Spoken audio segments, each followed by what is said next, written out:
Okay, all praises to the Most High, all praise to the Lord. Brothers and sisters, Most High in Christ bless you all. Happy Sabbath to you all praises. Man, it's been a while. It's been a while, brothers and sisters. We good? Brothers, we good online? All praises to the Most High. We back. We've been building in the background. So, all praises to the Most High. This is the closing of the Feast of the Passover 2025. All praises to the Most High. So, let's jump right into it. Take notes, brothers and sisters online. Shalom, shalom. All praises to the Lord. It's been a while. It has been a while. All praises to the Most High. So, today's topic is called Unrighteous Decrees from Egypt to Babylon. Unrighteous Decrees from Egypt to Babylon. Okay, let's get into it. Give me John 8:32. Give me John chapter 8 verse 32. John 8 verse 32. Let's go there. Okay, all praises to the Lord. Yes, sir. Read it. The book of John, chapter 8, verse 32. Read. And ye shall know the truth. And you shall know the truth. And Come on. And the truth shall make you free. And the truth shall make you free. So today we're going to teach you what the truth is, because as a people, we don't know what the truth is. Today you'll learn the truth about what's happening in the world, why Donald Trump is doing the things that he be doing, why the SA government is doing what he's doing, why they are not saying anything about the viral disease that's going around affecting children and affecting their respiratory system. We're going to go over those things because we are here to give you the good news. We are the news. Understand that in the Spirit of the Lord. Read that Bible again. Come on. The book of John, chapter 8, verse 32. Read. And ye shall know the truth. And you shall know the truth. And the truth shall make you free. And the truth shall make you free. Give me that in Psalms 119, verse 142. Let's hear what the truth is according to the Bible. Okay? Not how we feel in our hearts, but thus saith the Lord. You know how we do? Psalms 119, verse 142. Read that for me. Watch this. The book of Psalms, chapter 119, verse 142. Read. Thy righteousness is an everlasting righteousness. Come on. And thy law is the truth. What is the truth? And thy law is the truth. And thy law is the truth. Thy law is the truth. Okay, go back to John 8:32. The book of John, chapter 8, verse 32. Read. And ye shall know the truth. And the truth shall make you free. And the truth shall make you free. You're going to learn what the truth is this day. You understand? Because the Christian churches are not doing it. Their pastors are lying unto you. They've been lying for all these years. But them days are over. The prophets are back. Give me the book of Luke chapter 12. Give me Luke 12. Luke chapter 12. Read verse 2 for me. Listen good. Listen to what Christ is saying here. Because Christ revealed unto, he said something to us when he walked the earth. Listen good. Okay? Come on. The book of Luke, chapter 12, verse 2. Watch this. For there is nothing covered that shall not be revealed. You see what the Bible is saying? This is the Lord speaking. There's nothing covered that shall not be revealed. So the things that are happening upon this earth, we will reveal them in the Spirit of the Lord. No fear, no favor. Okay, come on. Neither heat that shall not be known. Neither heat that shall not be known. Because the Lord, give me that in Amos chapter 3. Amos 3, read verse 7 for me. Because this is what the prophet Amos done said. Listen good to what he says here. Amos chapter 3. Go ahead. Sir. Start verse 6. Amos chapter 3 verse 6. Read that. The book of Amos chapter 3 verse 6. Read. Shall a trumpet be blown in the city, and the people not be afraid? Read again. Shall a trumpet be blown in the city? Shall a trumpet be blown in? The trumpet is this, but this is the trumpet. Okay? When we hit the streets and teach our people the laws of God, we are blowing the trumpet in the city. Okay, come on. And the people not be afraid? And the people not be afraid. Because when the trumpet is blown, give me that in, is it Numbers 10? Give me the book of Numbers, man. Numbers chapter 10. Read Numbers 10. Read verse 1. Listen good. The book of Numbers, chapter 10, verse 1. Read. And the Lord spake unto Moses, saying, Make thee 2 trumpets of silver. Make thee 2 trumpets of silver. Come on. Of a whole piece shalt thou make them, that thou mayest use them for the calling of the assembly. You must use the trumpets for the what now? For the calling of the assembly. For the calling of the assemblies. The assemblies, Hebrews 12 verse 23. Hold that. Hebrews 12 verse 23. For the calling of the assembly. What is their assembly? He's going to tell you. Read that. Hebrews 12.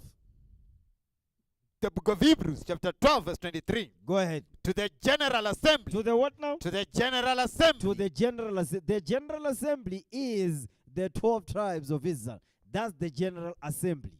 Okay, go ahead.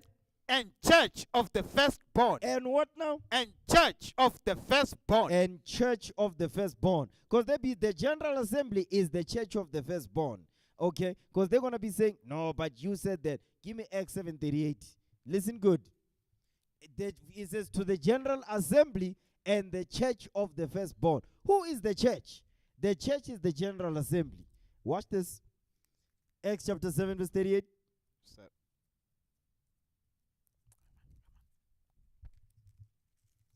The book of Acts chapter 7 verse 38. Go ahead.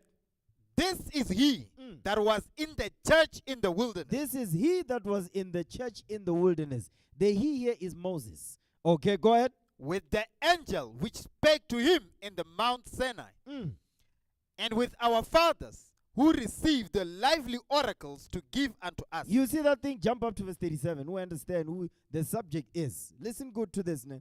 Come on. The book of Acts chapter 7 verse 37. Read. This is that Moses. This is that Moses. This is when Moses was with our forefathers in the wilderness. Go ahead. Which said unto the children of Israel, a prophet shall the Lord your God raise up unto you of your brethren. Let's talk about Christ. He's prophesying about Christ. Read. Like unto me. Like unto him. Like unto me. Go ahead. Him shall ye hear. It says, him shall ye hear. So who is the church that was in the wilderness with Moses? Deuteronomy 1 and 1. Listen good. Because the church is the 12 tribes of Israel. Okay? Verse 37 tells you that, but let's get some more. Deuteronomy 1 and 1. Watch this. The book of Deuteronomy, chapter 1, verse 1. Read. These be the words which Moses spake unto all Israel. This be the words which Moses spake unto all Israel. Come on. On this side Jordan, in the wilderness. In the what? In the wilderness. Go back to Acts 7:38. So we understand what the Lord is saying here. Okay, in the wilderness with Moses. Who was the church in the wilderness with Moses? We just read it.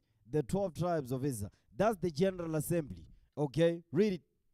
The book of Acts, chapter 7, verse 38. Watch this. This is he that was in the church in the wilderness with the angel which spake to him in the Mount Sinai. Go ahead. With our fathers who received the lively oracles to give unto us. Exactly. So the lively oracles, this is the lively oracles.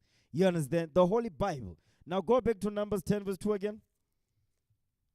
Numbers chapter 10 verse 2. Read that. The book of Numbers, chapter 10, verse 2. Read. Make thee 2 trumpets of silver. Of a whole piece shalt thou make them. Read. That thou mayest use them for the calling of the assembly. Now we know who the assembly is. The assembly is the church that was in the wilderness with Moses. That is the 12 tribes of Israel. Go ahead. And for the journeying of the camps. And for the journeying of the camps. And why are we blowing these trumpets? Jump down to verse 9. Listen good. The book of Numbers, chapter 10, verse 9. The reason why it says, shall a trumpet be blown in the city and the people not be afraid? This is why the people will be afraid when a trumpet is blown in the city. Listen good. Come on. The book of Numbers, chapter 10, verse 9.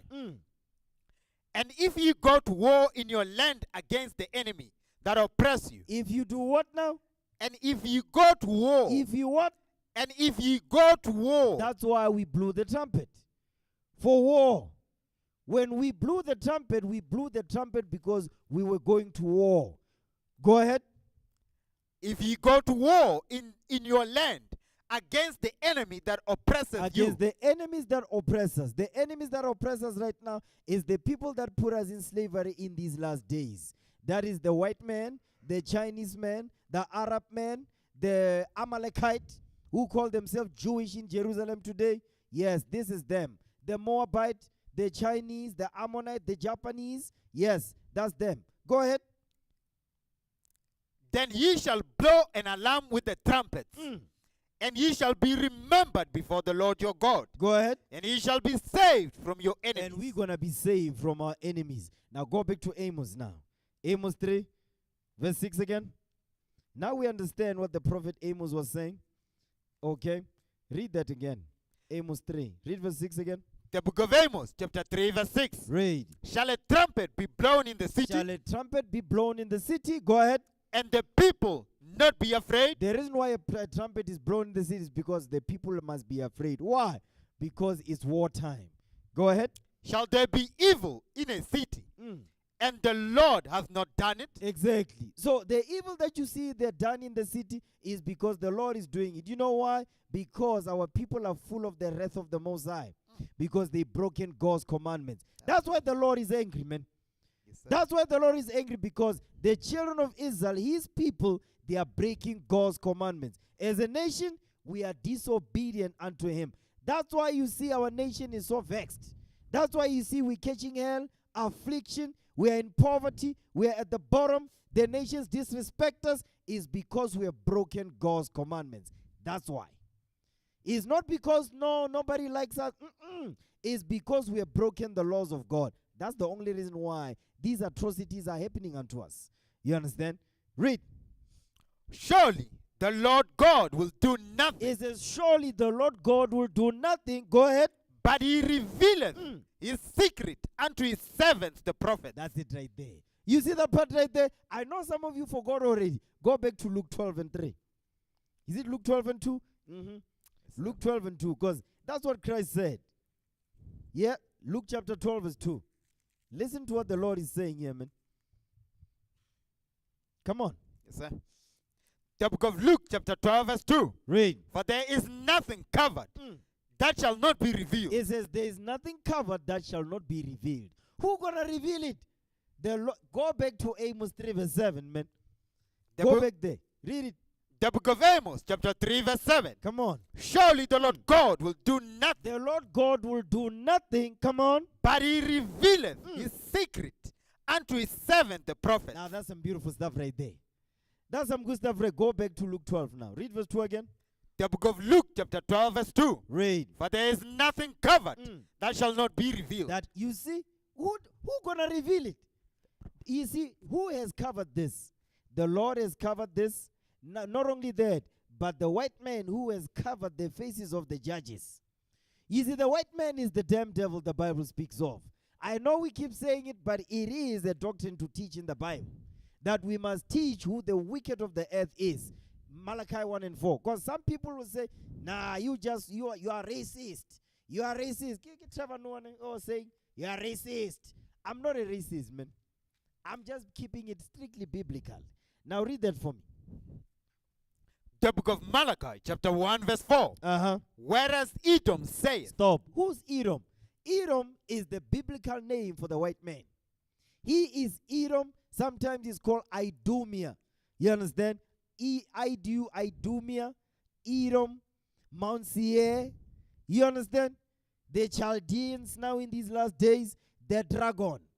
That's him. The great red dragon with 7 heads and 10 horns. That's the metaphor for the white man. Esau, Edom, Idumea, Mount Seir, Edomites. This is their biblical name. They can call themselves Germans. They can call themselves Europeans, Americans, Portuguese. It don't matter. French. It don't mean nothing. Their biblical name is Esau, Edom, Idumea. That is their name. And we're going to use it to cut them in the spirit. Read the Bible again. The book of Malachi, chapter 1, verse 4. Read. Whereas Edom saith. Whereas the white man saith. Hold on. Whereas Edom saith, replace that with the white man. Go ahead. Whereas the white man saith. Because that's Edom. Esau, Edom, Idumea. Yeah, the white man. If you're watching, that saith the Lord. Read the Bible again. Come on. Whereas the white man saith, we are impoverished. Exactly. The question is, when was this white man impoverished? Because he's rich now. He's wealthy. He's ruling the earth. So when was this white man ever impoverished? When was this? You may be asking yourself, when was this white man who's ruling the earth right now, setting up unrighteous decrees, against our people in captivity, scattered all over the world, in different nations and countries. When was this man impoverished? He was impoverished during the Dark Ages. When Rome fell in 193 AD, we entered a period called the Dark Ages. Isaiah 2 verse 19. Read that for me, real quick. We coming back. The book of Isaiah, chapter 2, verse 19. Listen good. And they shall go into the holes of the rocks. The Caucasus Mountains of Georgia, Russia. This is where they went. When Rome fell in 193 AD, this is where they went. In the Caucasus Mountains of Georgia, Russia, between the Black Sea and the Caspian Sea. Go ahead. And into the caves of the earth. Into the caves of the earth. That's why they are. Who's the cavemen? It's them. They are the original cavemen. Go ahead. For fear of the Lord. For fear of the Lord. And for the glory of his majesty. Exactly. Go ahead. When he ariseth to make terribly the earth. To shake. Apologies, sir. When he arises to shake terribly the earth. All praises to the Most High, meaning war, judgment. Now watch this. Give me that in Job. Yeah, I'm going to touch on that just a little. This is during the Dark Ages now. This is when the white man was over there during the Dark Age. You'll be asking yourself, how exactly did this man figure out to go to space when he was eating lice out of his own hair? How did he figure out to put the moon on to put a man on the moon in 1969 with the Apollo moon? How did he do this? How did he create a plane? How did he do all this? A man that was a caveman, sitting in rocks, eating juniper roots. How did he do all this? How did he develop these technological advancements? How? You ask yourself, he's not smart. He's just satanic. You understand? He's not clever. He's just satanic. You see what happens when the white people be giving us, telling us dumb things at work? This is how we take out our frustrations. In the Spirit of the Lord. You understand? We teach as it is written. This is how we get our therapy. The Most High God has given us this Bible for us to receive some therapy. This is initial therapy. Are we good? You can't make this stuff up.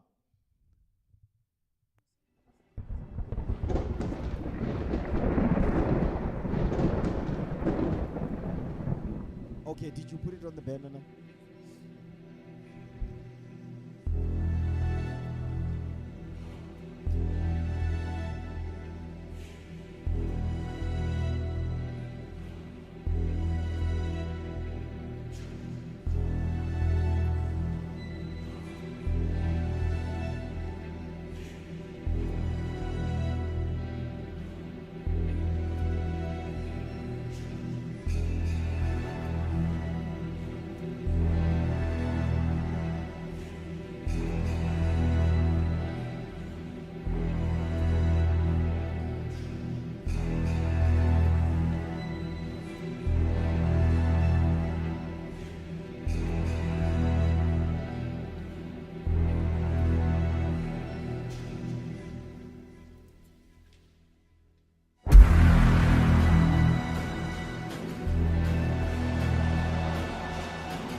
Job 30 what I want.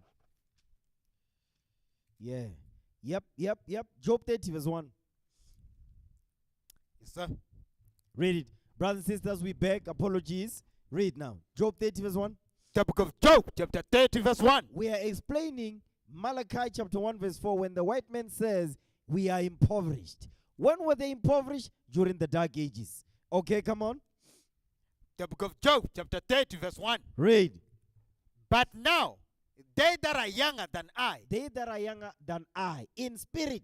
You see, the white man is younger than us in spirit. You understand? You know what this means? Hold this. Give it to Deuteronomy 25. Genesis 25. You understand? Genesis 25. When it says, the younger shall be stronger than the elder. Yeah, read that. This is the birth of Jacob and Esau. Yeah, Genesis 25:23. Yes, sir. Read The it. book of Genesis, chapter 25, verse 23. Watch this. And the Lord said unto her, Uh-huh. 2 nations are in thy womb, It says, 2 nations are in thy womb, Rebecca, our foremother. Go ahead. and 2 manner of people 2 different types of people. Read. shall be separated from thy bowels. They will be separated from thy bowels. Go ahead. And the one people shall be stronger than the other people. Exactly. The one people will be stronger than the other people, meaning one nation will be stronger than the other one. The nation that was stronger is the younger one, Jacob, the father of the black man. Okay? The weaker one will be the father of the white people of today, Esau, Edom. Go ahead. And the elder shall serve the younger. All praises to the Most High. So now, when it says the one people shall be stronger than the other people, just look at the black man. Look at the white man. You see, the things that the black man has been going through upon this earth since we've been in captivity from the time of Egypt until Babylon the Great today, under AKA America, guess what? No nation was going to survive what we've been through. No, sir. No nation on this earth will survive or would have survived what we as a nation have been through. They will not. There's no nation that can survive what we've been through, man. Because why? They are not the sons and daughters of God. Understand that, okay? If it had not been the Lord who was on our side, the white man who rose up against us would have wiped us out.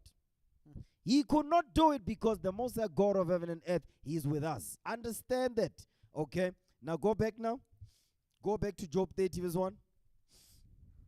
The book of Job, chapter 30, verse 1. Watch this. But now, they that are younger than I have me in derision. Now Whose- they, hold on. They that are younger than I, they have us in derision now. You see why we are in derision? Look at black people, man. We lost, we confused, we don't know who we are. We say we black. We say we are Negroes. We say we are Tsongas, we are Peris. Ribalobedu. What is that? I mean, you will never find Mulobedu in the Bible. Mulobedu is an Israelite from the tribe of Levi. You can't make this stuff up. You understand? Now read the Bible again, man. The book of Job, chapter 30, verse 1. Read. But now, they that are younger than I They that are younger than I, go ahead, have me in derision, have me in derision. They have us in derision now, in captivity. Go ahead. whose fathers I would have disdained to have sat with the dogs of my flock. He says, listen, you cannot even trust this man to sit with the dogs of your flocks. You can't. You can't trust him with your dog, your cat, your sheep, nothing. Read. Yea, whereto might the strength of their hands profit me, in whom old age was perished, Go ahead. for want and famine they were solitary. This is where the white men went. So when they were impoverished, he says, for want and famine, they were what? For want and famine they were solitary. So when he says want, it means lack. For lack and famine, they were what? They were solitary. Where? In the Caucasus Mountains of Georgia, Russia. That's where they went. You understand? Go ahead. Fleeing into the wilderness in former times, During the Dark Ages, after Rome fell in 193 AD, from the hands of Septimius Severus. Read. desolate and waste, They were desolate and waste. Go ahead. who cut up mallows by the bushes and juniper roots for their meat. Exactly. That's what they was eating.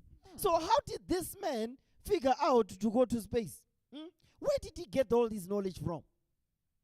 Where? Where did he get it from? He's not smart, Pell. So what did he have to do in order for him to get this demonic knowledge that he got? Satan. His daddy. You understand? Go ahead. They were driven forth from among men, They were driven forth from among men. They were not dwelling among men. They were dwelling in the Caucasus Mountains of Georgia, Russia. And you know what's really heavy about this? Then, you know what they do? Because they have the power of the media behind them. The Lord is, John the Revelator prophesied that this man will be given unto him a mouth, speaking great words and blasphemies.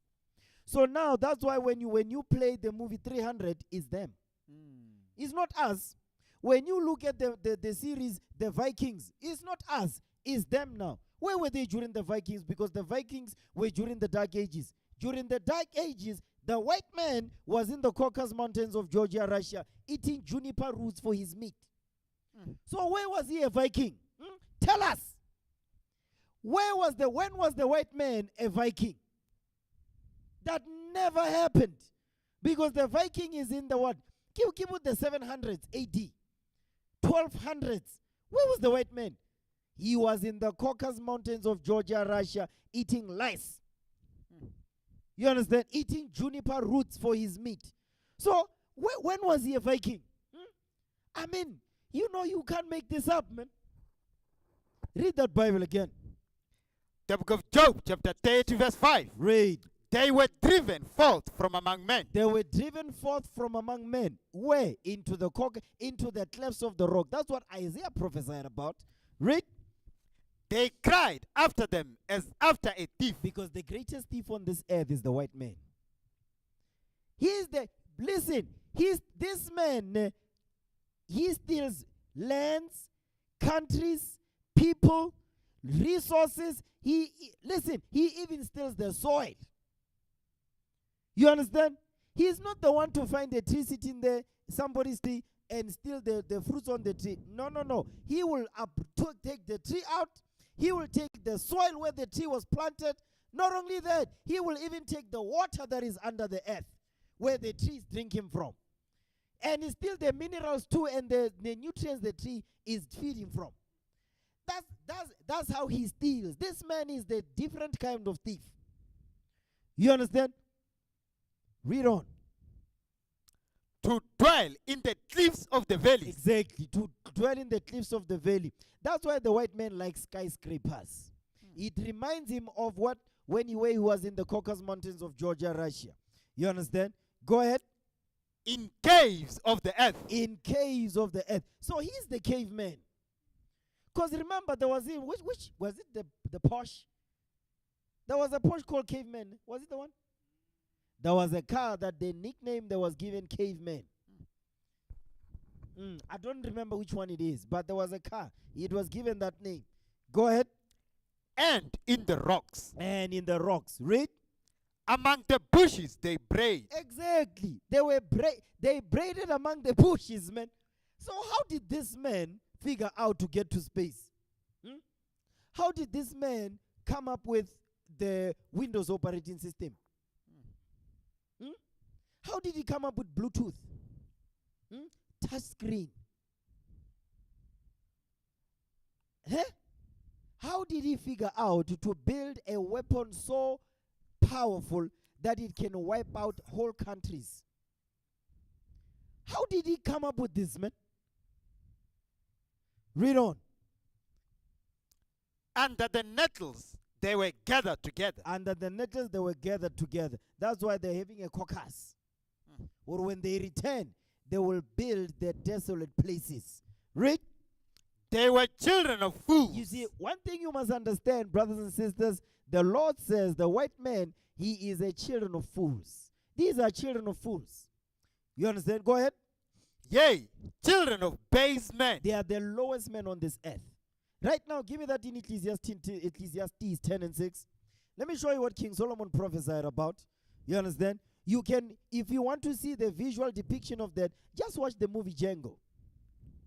Watch the movie Django when you see, when they were surprised to see a black man on a horse. Who that nigga on that neck? He couldn't stop asking. They're busy talking of that. Samuel L. Jackson's character. Who that nigga on that neck? He couldn't stop asking the question, man. Now read that. The book of Ecclesiastes, chapter 10, verse 6. Read. Folly is set in great dignity. Exactly. The remember says, yea, they are children of fools, children of base men. It says folly, meaning the foolish. Go ahead, read again. The book of Ecclesiastes, chapter 10, verse 6. Read. Folly is set in great dignity. Who's sitting in great dignity right now? The white man. The white man has a great seat and great authority right now. Who gave him that seat? The dragon gave him that power. We're going to read that later on in the class. Satan gave him this great authority that he got today. That's how the white man got so much power on this earth, man. You understand? Read that verse 6 again. The book of Ecclesiastes, chapter 10, verse 6. Read. Folly is set in great dignity, Folly is set in great dignity. Come on. and the rich sit in low place. Because we the rich, just look at the minerals we're sitting on top of. But you know why we don't have access to them? Because guess what? The greatest thief on this earth happened. That's why you're sitting on top of gold, but you don't have access to it. You don't even have an ounce, a kilogram of gold in your house. You understand? That's why Marikana 2012 happened. Go ahead. I have seen servants upon horses. Exactly. So you see that it says, I've seen servants upon horses, because to sit on a horse, it means you're in authority. You understand? That's why when they saw Django sitting on a horse, it's like, what the hell? Why are you sitting up on that horse? Why are you sitting up on that neck?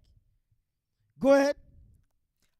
I have seen servants upon He horses, says, I've seen servants upon horses. Go ahead. and princes, And what? and princes Read. walking as servants upon the earth. Who are the princes walking as servants upon the earth? That's the black men, the 12 tribes of Israel. We are the princes walking as servants upon the earth, while the actual servants are sitting upon horses and being exalted. That's what King Solomon is saying, man. You understand? So go back. Job 30. Read verse 8 again. The book of Job, chapter 30, verse 8. Read. They were children of fools, yea, children of base men. Children of base men, the lowest men on earth. Read. They were viler than the earth. They are worse than anything upon this earth. Read. And now am I their song. Because right now we are their song. That's why they ridicule us now. You understand? Read. Yea, I am their byword. Exactly. That's why they give me that in Deuteronomy 28, verse 37. When it says now, he says, I am their byword. This is what it means. I am their byword. He is repeating what Moses is saying. Listen good. The book of Deuteronomy, chapter 28, verse 37. Go ahead. And thou shalt become an astonishment. We will become an astonishment as a nation in captivity. Read. A proverb. A proverb. You understand? A black man is always a suspect. You understand? The black woman does nothing but twerk. You understand? They pop babies and whatnot. That's a byword. That's a proverb. Read. And a byword. And a byword. Meaning your nationality will be changed. You're no longer going to be called an Israelite from the tribe of Judah. You're going to be called Bantu, though. You're not going to be called an Israel from the tribe of Issachar. You're going to be called a Mexican. You understand? That's what it means, a byword. You're going to be called outside of your God-given name. So you forget. You don't remember. Okay, go ahead. Among all nations, whither the Lord shall lead thee. Wherever we will be in captivity. Okay? Now, go back to let's go back to where we were. I just wanted to touch on that. Now go back to Luke 12 and 3. No, Luke 12 and 2. Yeah. Because Christ, he talked about this thing, man. We're going to talk about them as well. The Lord talked about it. We're going to talk about it. Read it. The book of Luke, chapter 12, verse 2. Go ahead. For there is nothing covered that shall not be revealed, Read. neither hid that shall not be known. Exactly. Because you know who the Lord is using? The Lord is using his servants, the prophets, to reveal these things. To reveal who the wicked is. Who's the greatest thief? Who's causing all manner of havoc and confusion upon this earth? The white man. Our people don't want to believe that, because you know why? They worship him every Sunday as God and Christ. That's why when we teach on the streets, they fight against that. They say, no, but color doesn't matter, because we teach that Jesus is black according to the Bible as it is written. You understand that? 2 Corinthians 15 verse 1. And we're going to teach that Christ is a black man, whether you want to hear it or not, because the truth matters. And we are not going to be afraid. Understand that. Read that, 2 Corinthians 15 and 1. Second book of Ezra, chapter 15, verse 1. Read. Behold, speak thou in the ears of my people. You see, the Most High God is interested in his people. That's why it says, speak thou in the ears of my people. Matthew 2 and 6. Let's hear who God's people are. God's people is not Edomites. God's people is not Moab, which is the Chinese today. God's people is not Ammon, which is the Japanese today. God's people is not Amalek, the bastard grandson of Esau, the son of Eliphaz, who called himself Jewish. That's not, those are not God's people, man. You cannot make this stuff up. But the reason why the people believe it is because they have a great mouth that they use. Read the Bible. The book of Matthew, chapter 2, verse 6. Read. And thou, Bethlehem, in the land of Judah, In the land of Judah, come on. art not the least among the princes of Judah. Go ahead. For out of thee shall come a governor Go ahead. that shall rule my people Israel. You see who God's people are? The Israelites. The General Assembly. The Church of the Most High. It's not white people calling themselves Jewish today. And when we teach this, they say, no, we are anti-Semitic. We're not anti-Semitic. We are Shemitic. We descend from Shem. You say, you're dealing with new breed of black men. We read now. We know how to read. You understand? The same thing that was done in South Africa, it was done in the US as well, where they did not allow black people to read. We got the books, Pell. We have the books. Okay, The Rise and Fall of Apartheid. Just look that book up. You'll find it. You understand? Now, give me, go back to 2 Ezra 15 and 1. Yeah, 2 Ezra 15 and verse 1. Second book of Ezra, chapter 15, verse 1. Read. Speak thou in the ears of my people. He says, speak thou in the ears of the Israelites, the Jews of the Bible, which are black, Hispanics, and Native American Indians. Go ahead. The words of prophecy, which I will put in thy mouth, saith the Lord, Watch this.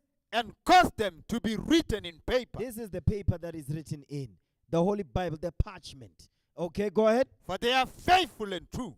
Because the words that are written in this book, they are faithful and they are true. Read. Fear not the imaginations against thee. Brothers, do not be afraid of the imaginations against you. People are going to speak against you when you teach this truth. The people will not want to hear what the Bible is saying. Not so long ago, we were at a wedding. Our people in the world that came to attend the wedding, they despise when we're bringing out the scriptures. They kept delaying the program so that they don't have to hear thus saith the Lord. But the reason why they came together at the wedding was because of Hebrews 13 and 4. You can't make this stuff up. But they didn't want to hear the word of God that made that marriage, that wedding to happen in the first place. The Lord says, do not fear the imagination against you, because they will imagine evil against you. The Lord said, teach it anyway. Fear not the imaginations against thee. Read. Let not the incredulity. Don't let the incredulity, the word incredulity means lack of belief. Don't let their lack of belief, go ahead. Let not the incredulity of them trouble thee. He says, don't let their lack of belief or lack of faith trouble you. The Lord says, don't be troubled by that. It's written, it's going to happen. Teach. Go ahead. That speak against thee. Because they are going to speak against you. Your worldly family members who you think no, they're speaking against you right now. Don't be naive against your worldly family members. You must show them the right example. If they don't follow it, keep reading the next verse. For all the unfaithful shall die in their unfaithfulness. That said the Lord. You hear what the Bible is saying? So we're not going to be in our feelings about this. No, we are going to be keeping it strictly biblical. Now, give me the definition of decree. Let's get it. Get the definition of decree. I know I've been going somewhere, but it was necessary. Get the definition of decree. Let's get that. The definition of decree. Yeah. Make sure to put it online. The people may see it. Yeah. All praises to the Lord.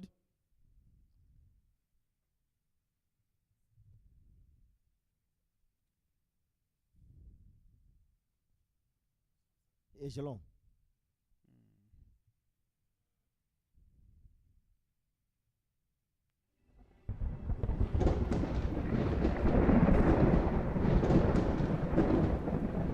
Oh, we recovered.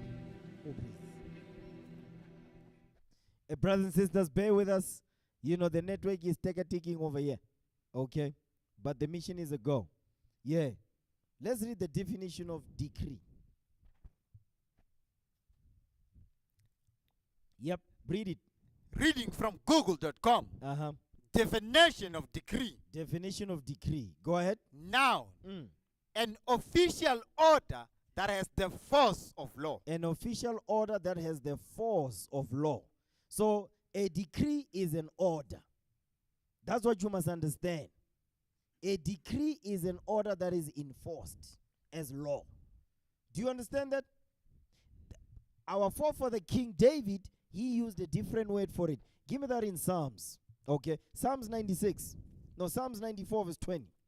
Listen good to this. King David used a different word for this thing. Psalms 94, read verse 20.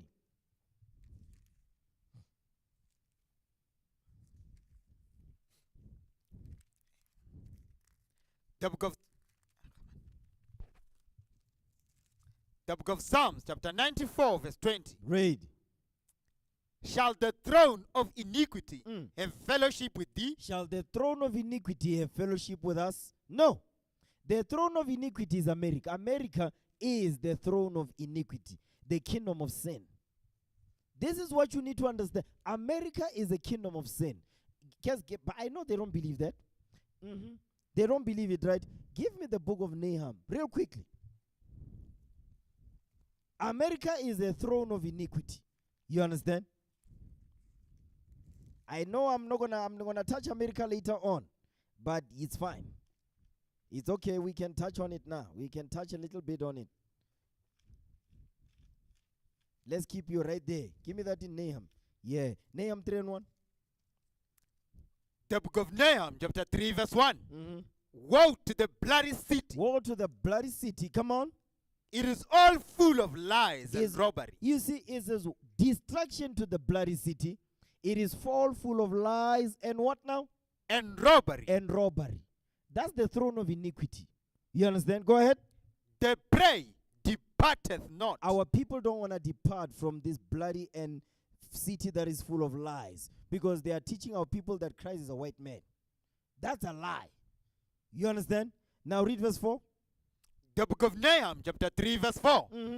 Because of the multitude of the whoredoms. Because of the multitude of the whoredoms. Come on. Because of the multitude of the whoredoms. Because of the multitude of the whoredoms. Go ahead. Of the well-favored harlot. Of the well-favored prostitute. Understand that. Read. The mistress of witchcraft. The mistress of witchcraft. Maleficent. The mistress of witchcraft. Go ahead. That selleth nations through a whoredoms. You see, this mistress of witchcrafts, she sells nations through her whoredoms.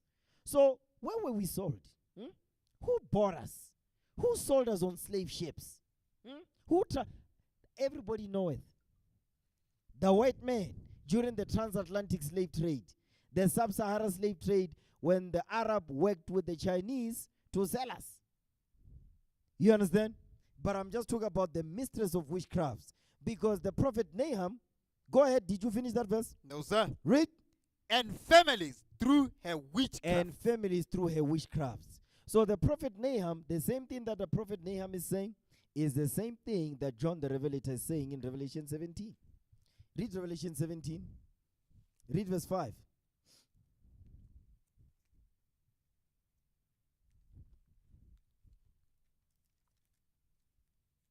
The book of Revelation, chapter 17, verse 5. Go ahead. And upon her forehead was a name written. And upon her forehead, the hair is this woman, this mistress, this well-favored whore, this well-favored prostitute, America. You understand? Babylon the Great. Go ahead. Mystery. Babylon the Great. It's a mystery. You see, that's why John the Revelator is saying mystery Babylon the Great. Because everybody knows the ancient Babylon is in Iraq. That's not a mystery. The reason why he's calling this Babylon a mystery is making reference to the greatest kingdom on earth right now. There's only one greatest kingdom on earth. It's not China. It's not Russia. It's not Japan. It's America. The greatest city on earth is America. Go ahead. That is Babylon the Great. Read on. the mother of harlots, You see that? The mother of harlots, the mistress of witchcrafts. Go ahead. and abominations of the earth. And abominations of the earth. America is an abomination of the earth. You understand? So now, go back. Yeah, that's it there on Nahum. Go back to where we were. Read the decree now again. The definition of decree. Reading from google.com. I have a lot I want to get out. You understand? I have a lot I want to get, so bear with me, man. Bear with me, brothers and sisters. Bear with me. Read the Bible. Definition of decree. Uh-huh. Noun. An official order that has the force of law. The what now? An official order that has the force of law. Is this the class keep buffering, brethren? Are we seeing the same thing? The people online are saying the class is buffering, man.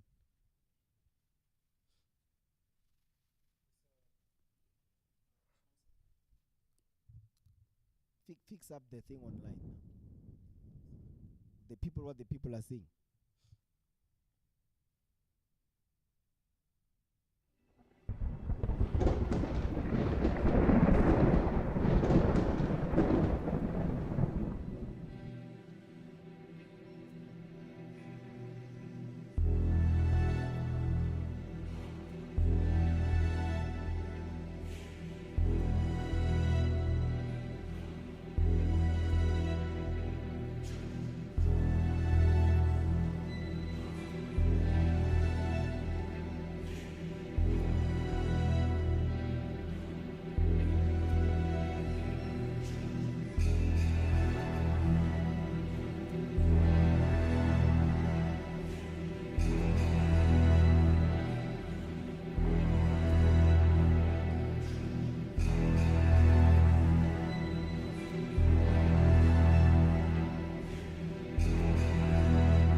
is an order. You understand? A decree is an order. Now go back to Psalms 94 verse 20. Because that's where we were when we were explaining this. Our forefather King David, he called it somewhere else. That's why we went to the book of Revelation. That's why we went to the book of Nahum. Now read that. Psalms 94 verse 20. The book of Psalms, chapter 94, verse 20. Read. Shall the throne of iniquity, America is a throne of iniquity, a kingdom of sin. Read. shall So was Egypt, so was Assyria, so was Babylon, so was the Persian Media, so was Greece and Rome, and now the extension of ancient Rome, which is Babylon the Great, aka the United States of America. Okay, come on. shall the throne of iniquity Shall the throne of iniquity have fellowship with thee, have fellowship with thee? Go ahead. which frameth mischief by a law? That's a decree, an unrighteous decree. That right there is an unrighteous decree. You see what King David is calling it? They frame mischief by a law is called an unrighteous decree. So our forefathers, they spoke about this thing. You understand? They spoke about demonic executive orders, unrighteous decrees. You understand? The Egyptians called it something different. The Assyrians, they were doing something different. Each kingdom that enslaved us, they decreed unrighteous decrees upon us, the 12 tribes of Israel, even unto this day. That's why you see Donald Trump signing all these executive orders. The bottom line, the people he's targeting is the 12 tribes of Israel. He's following the footsteps of his forefathers, Antiochus Epiphanes, during the time of the Greeks. You understand? Now, read that again, verse 20. The book of Psalms, chapter 94, verse 20. Go ahead. Shall the throne of iniquity have fellowship with thee, Shall the throne of iniquity have fellowship with thee? Go ahead. which frameth mischief by a law? You see that? Because they frame mischief by a law. Sometimes they call them America's foreign policy. You understand? Go ahead. They gather themselves together against the soul of the righteous. You see why they set up these unrighteous decrees? Is for the purpose of doing what? Against the souls of the righteous. Who are the souls of the righteous? The 12 tribes of Israel in captivity, keeping God's commandments in the spirit of the Lord. That's the reason. The reason why they set up these executive orders that are demonic, that are unrighteous, is not for anything. Because they are hiding behind, no, tariffs, this, no. The Lord is telling you why they are setting up these unrighteous decrees. Read again, so we understand. They gather themselves together against the soul of the righteous. That's it. That's the reason why they set up these unrighteous decrees. From the time of Egypt under Pharaoh until the time of today under Babylon the Great, under Donald Trump today. Go ahead. And condemn the innocent blood. Exactly. And they condemn the innocent blood. They use the media to do it. They use unrighteous decrees to do it. And that's what they're doing now. From that time until this day, they set up these unrighteous decrees for one purpose only, to destroy the 12 tribes of Israel. Give me that in Micah 2 and 1. I'm going to give another example. Okay? You know what? Now, give me the definition of policy. Before I go somewhere else, you understand? Let me calm down. Before I go somewhere else, give me the definition of policy, man. Let's get the definition of policy. Yeah.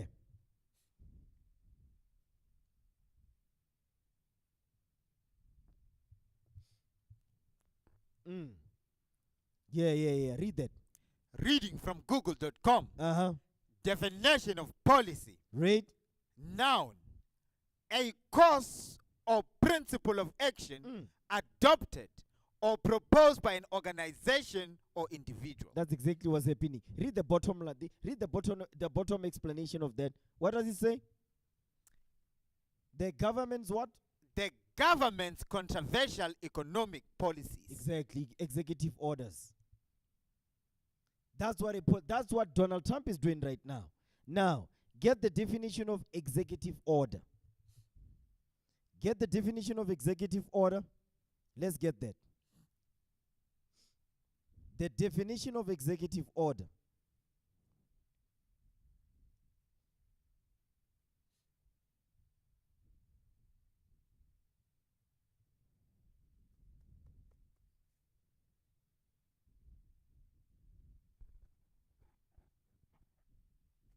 We got it? Yeah, read it. Reading from google.com. Uh-huh.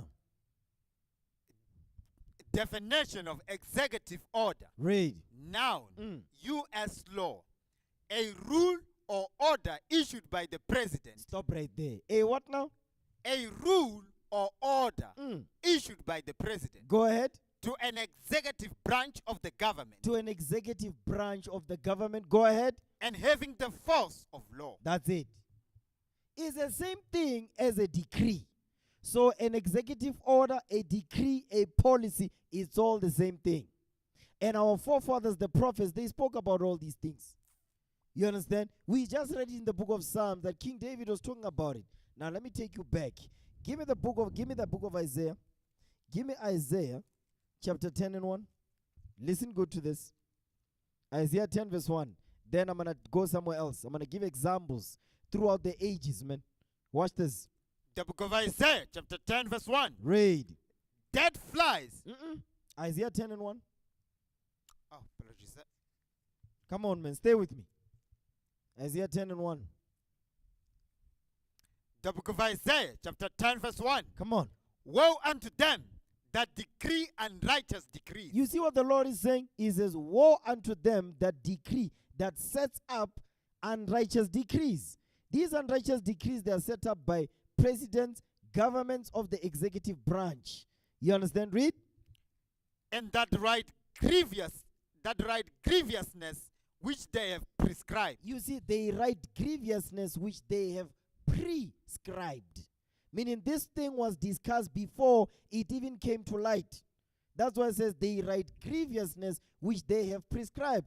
The current example of today, look at what Donald Trump been doing. He's setting up, he's writing grievousness which he have prescribed with his people around him to set up these executive orders, these policies, these unrighteous decrees. So that's what Donald Trump is doing. I'm giving a current example because you didn't see Pharaoh issue out an executive order, an unrighteous decree, but I'm going to show you to you in the Bible. Because he did that when we were slaves in Egypt. You understand? During the 18th dynasty. I'm going to show you that now. Now watch this. Keep reading. Verse 2. To turn aside the needy from judgment. Stop right there. Where did we just read this, man? The same thing that we're reading now here in Isaiah 10 verse 1 and 2 is the same thing that King David said. The reason why they set up unrighteous decrees, framing mischief by a law, is what? Is to target the 12 tribes of Israel in captivity. Now read that Bible again, verse 2. The book of Isaiah, chapter 10, verse 2. To turn aside the needy from judgment. To turn aside the needy from judgment. Go ahead.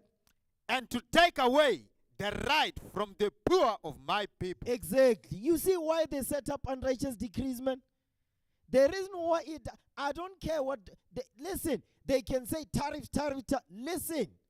Don't listen to none of that's just noise. The Bible is telling you why they set up unrighteous decrees. Read again so you understand that. Come on. The book of Isaiah, chapter 10, verse 2. Read. To turn aside the needy from judgment. To turn aside the needy from judgment. Come on. And to take away the right from the poor of my people. He says to do what now? To take away. To do what? To take away. To do what? To take away. To take away. That's why we don't have no rights in this country. That's why I say, no, we want rights and what? Listen, you have zero rights. Look at the men. Men have no rights in this country. And the rights that are given to our sisters, the black women, is to destroy their families and to destroy their children. Yes, but they don't see it because it's called women empowerment. It's called black women empowerment. But those quote-unquote rights that they give them is to separate themselves from their men, the black men, is to separate themselves from their husbands. That's why 69% of divorces in South Africa, they are what? They are initiated by women, black women. 80% of divorces in America, they are initiated by black women in our community.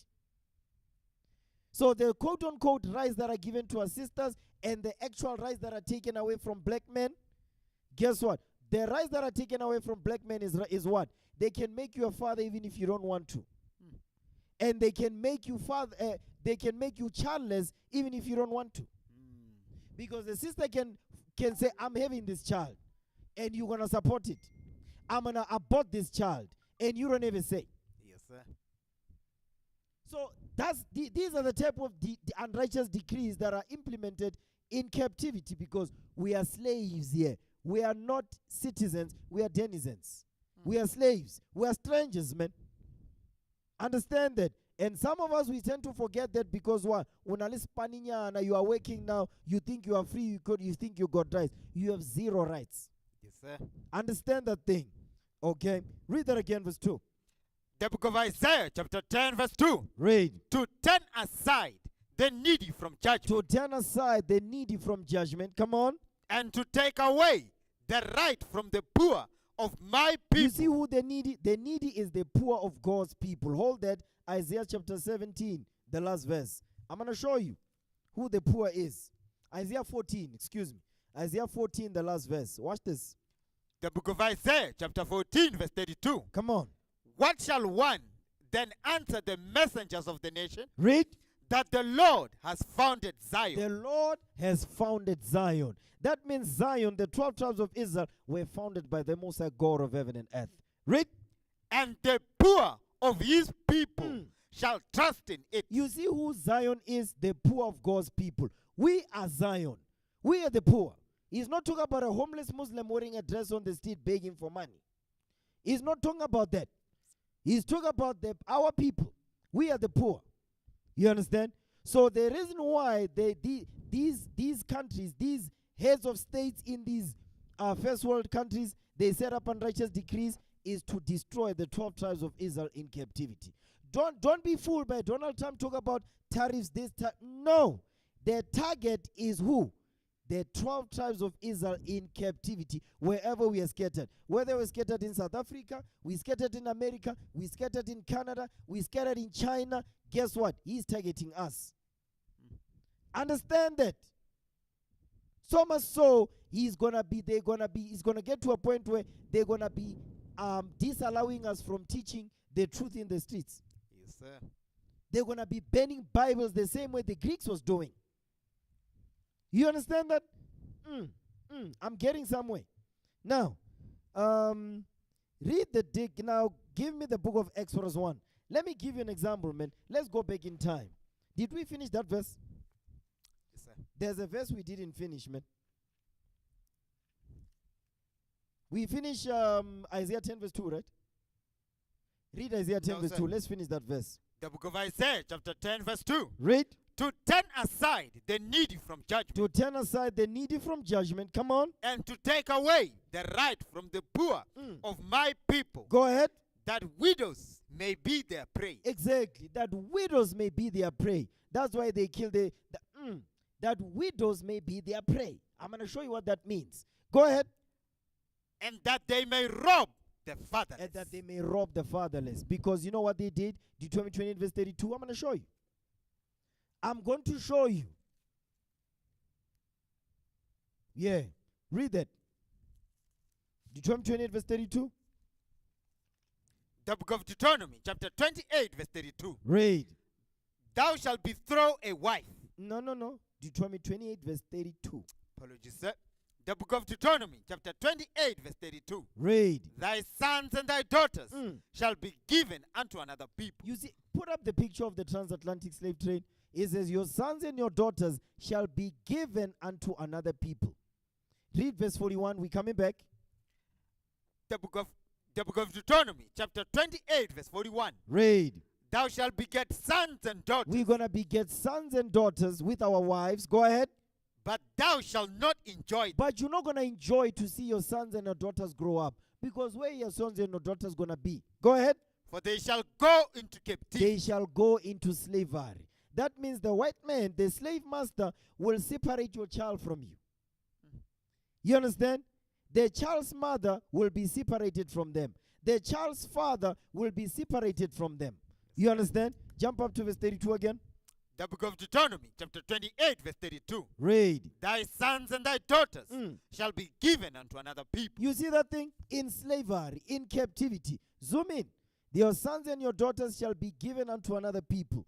Read, another race of people to become slaves and servants unto them. Read. And thine eyes shall look and fail with longing for them all the day long. Okay, raise it up so that the people can see. Okay, zoom it out a little bit. I don't want it to blur. Now raise it up so the people can see when our fathers and mothers were put on slave ships. Okay, by the white man. Yeah, that right one at the bottom. Yeah, that's it right there. Now read that Bible again, verse 32. The book of Deuteronomy, chapter 28, verse 32. Read. Thy sons and thy daughters shall be given unto another people. You look at you see the picture on the left there. You see the white man. You see white men putting black men on board the slave ships. Look at black women on the corner there, stripped naked, scared, with their children. Go ahead. And thine eyes shall look and fail with longing for them all the day long. Read. And there shall be no might in thine hand. There shall be no might in thine hand. You see this thing? So now when your sons and your daughters are taken from them, that means your children, they become fatherless. You get me? And the husband is separated from the wife. The wife becomes what? A widow. You see how this works? That's what the white men did. That's what they're still doing to us today. Because today, they are separating black women from black men. With what? With unrighteous decrees. Feminism. Feminism is an unrighteous decree. 50-50 is an unrighteous decree. Abortion is an unrighteous decree. You understand? Now, yeah, go back.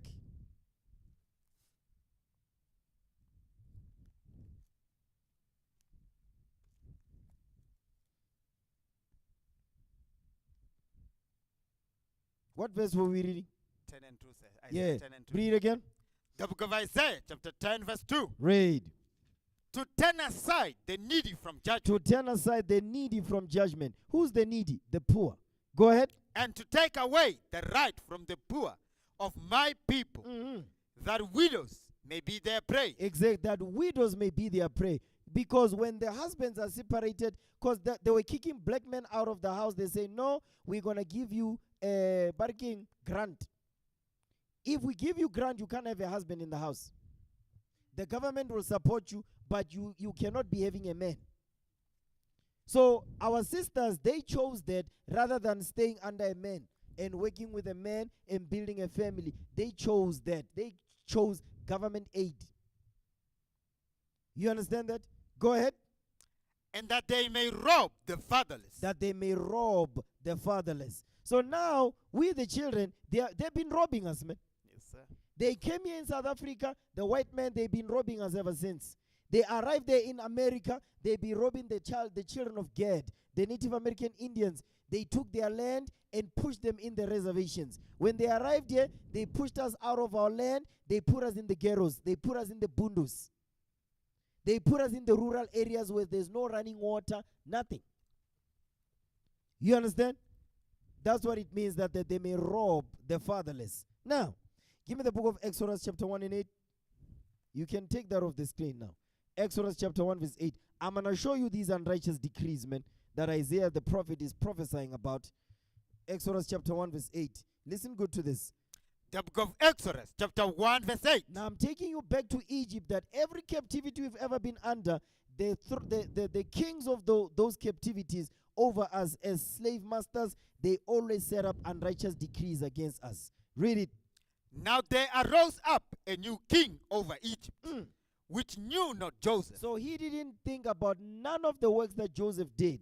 There arose up a new king over Egypt, which knew not Joseph. He didn't even consider the works that Joseph did when there was a famine in Egypt. He didn't consider that. Now, put up that link that I sent you. You understand? This new king over Egypt that knew not Joseph, this is the 18th dynasty. You understand? Of Egypt. They call it the new kingdom of Egypt. Put it up. We're going to go through it. Some of the things I'm going to skip because of time. But all praises to the Most High. Now, let's read that. Yeah. Read that thing for me. Reading from wikipedia.org. All praises to the Most High. Yes, the people must see it online. Okay, here we go. Come on. Reading from wikipedia.org. the 18th dynasty of Egypt. Noted dynasty 18. Mhm. Alternatively, 18th dynasty or dynasty 18 Read. is classified as the first dynasty of the new kingdom of Egypt. That's it. That's what we just read in Exodus 1 and 8. Go ahead. The era in which ancient Egypt achieved the peak of its power. Because of Joseph. You understand? Prior. Read on. The 18th dynasty spanned the period from 1550 to 1549. 1550, 1549 to 1292 BC. Go ahead. This dynasty is also known as the Thutmoside dynasty. Thutmoside dynasty, Mhm. for the four pharaohs named Thutmose. Thutmose. Now let's read about the pharaohs of the 18th dynasty. Scroll up. It will show you there. You'll see it if you scroll. Keep scrolling.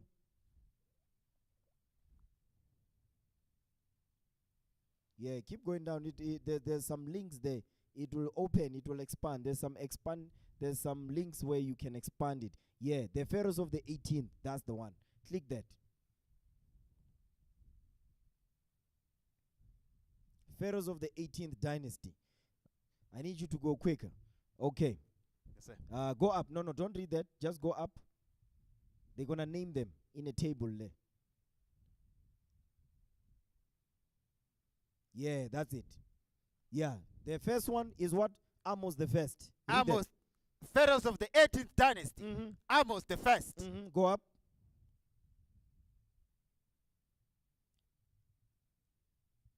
Amenhotep. Amenhotep the first. Amenhotep the first. Go ahead. Thutmose the first. Thutmose the first. Read. Thutmose the second. Hatshepsut. Hatshepsut. Thutmose the third. Go ahead. Ma'at is over. Hatshepsut is also called Ma'at. You ever hear these Egyptologists talk about Ma'at? To hell with Ma'at, man. Go ahead. Amenhotep the second. Amenhotep the second. Go ahead. Thutmose the fourth. Amenhotep the third. Amenhotep the third. Go ahead. Amenhotep the fourth. Akhenaten. Akhenaten. Akhenaten.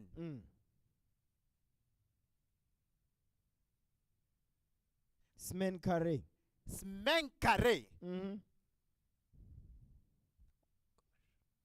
Nefene. Feratin. That's it. Nefene Farotan. Whatever the name is. Go ahead. Tutankhamun. This is the boy king. That's why Barikiman, this boy, he's a rapper. Tiger again, he Yes, be sir. following this garbage. Oh. Again, a tiger again with the tattoos. Yes, sir. That's him ne? with go down.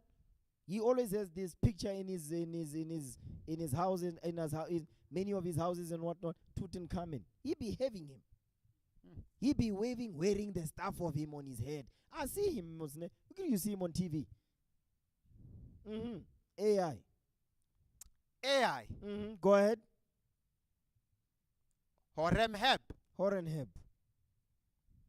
Okay, that's it on there. So these are the pharaohs of the 18th dynasty. When they say they rose up a new king over Egypt with knew not Joseph, is starting with the one Amos the first. That was him. He was the new king over Egypt that knew not Joseph. Now this is the decree. This is the unrighteous decree that he set up. Go back to Exodus 1. Listen good to this. Exodus 1 and 8. You can take that off the screen now.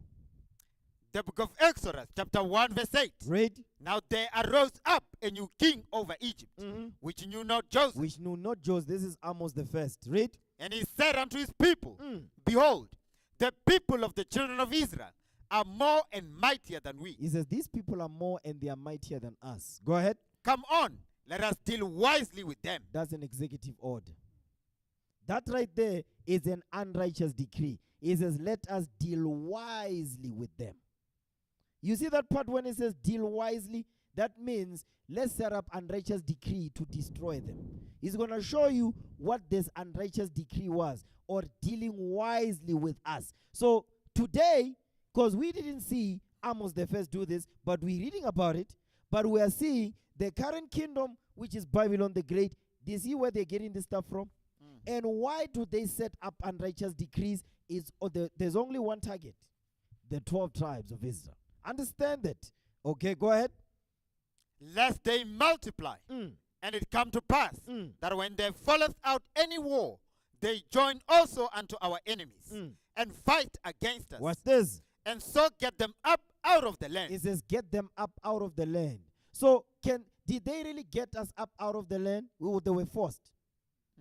They were forced to push us out of the land when the Lord used Moses to deliver us and plague them at the same time. When we were getting delivered. When our enemies were getting destroyed, we were getting delivered. You understand? So when it says get them up out of the land, you know how they're doing it now? They're using C-sections now. That's how they get us up out of the land. They're decreasing our population. Because the minute you force a sister to do a C-section, you're limiting 2 or 3 child at the most. That's how they deal wisely with us. Go ahead. Therefore, they did set over them taskmasters. You see what they use? They use our people over us. You see them in the plantation. They set up the black woman because she loves power. Again, they said women empowerment. So they set her up to rule over men, to tell men what to do and shut up, sit down, sit over there. And they are the same ones that disrespect their husbands when they come back from work. You understand? And so what are they teaching their daughters? Because you know what that is? It's called feminism. Go ahead. To afflict them with their burdens. To afflict them with their burdens. Read. And they built for Pharaoh treasure cities. Read. Pithom and Ramses. Pithom and Ramses. Today they are still standing, even unto today. These monuments, they are still standing. When people go to Egypt to do tourism and whatnot, they take them here. Because these are the 2 famous pyramids that we built. Go ahead. But the more they afflicted them, the more they multiplied and grew. Go ahead. And they were grieved because of the children of Israel. That's why they set up unrighteous decrees. The reason why Pharaoh set up unrighteous decrees is because they were grieved by the children of Israel. Go ahead. And the Egyptians made the children of Israel to serve with rigor. Exactly. Why do you think in the country today in South Africa, there's so many toys about jobs and about what? About wages that are not going up? That's how they deal wisely with us, man. Read. And they made their lives bitter with hard bondage, in mortar, and in brick. Read. And in all manner of service in the field. All their service wherein they made them serve was with rigor. Exactly. And guess who they set up? They use our people that look like us to overwork us and underpay us. To say, listen, go talk to your people down there. They are complaining. Go ahead. And the king of Egypt spake to the Hebrew midwives. Now, Amos the first, he's talking to the women now. He approached the black Hebrew women, the black women, and said, listen, this is what you are going to do. This is part of the unrighteous decree. Go ahead. Not only did they plan evil against us, not only did they use our people against us when we were in Egypt as slaves, they set up black men and black women over us in great positions to oppress us. They didn't stop there.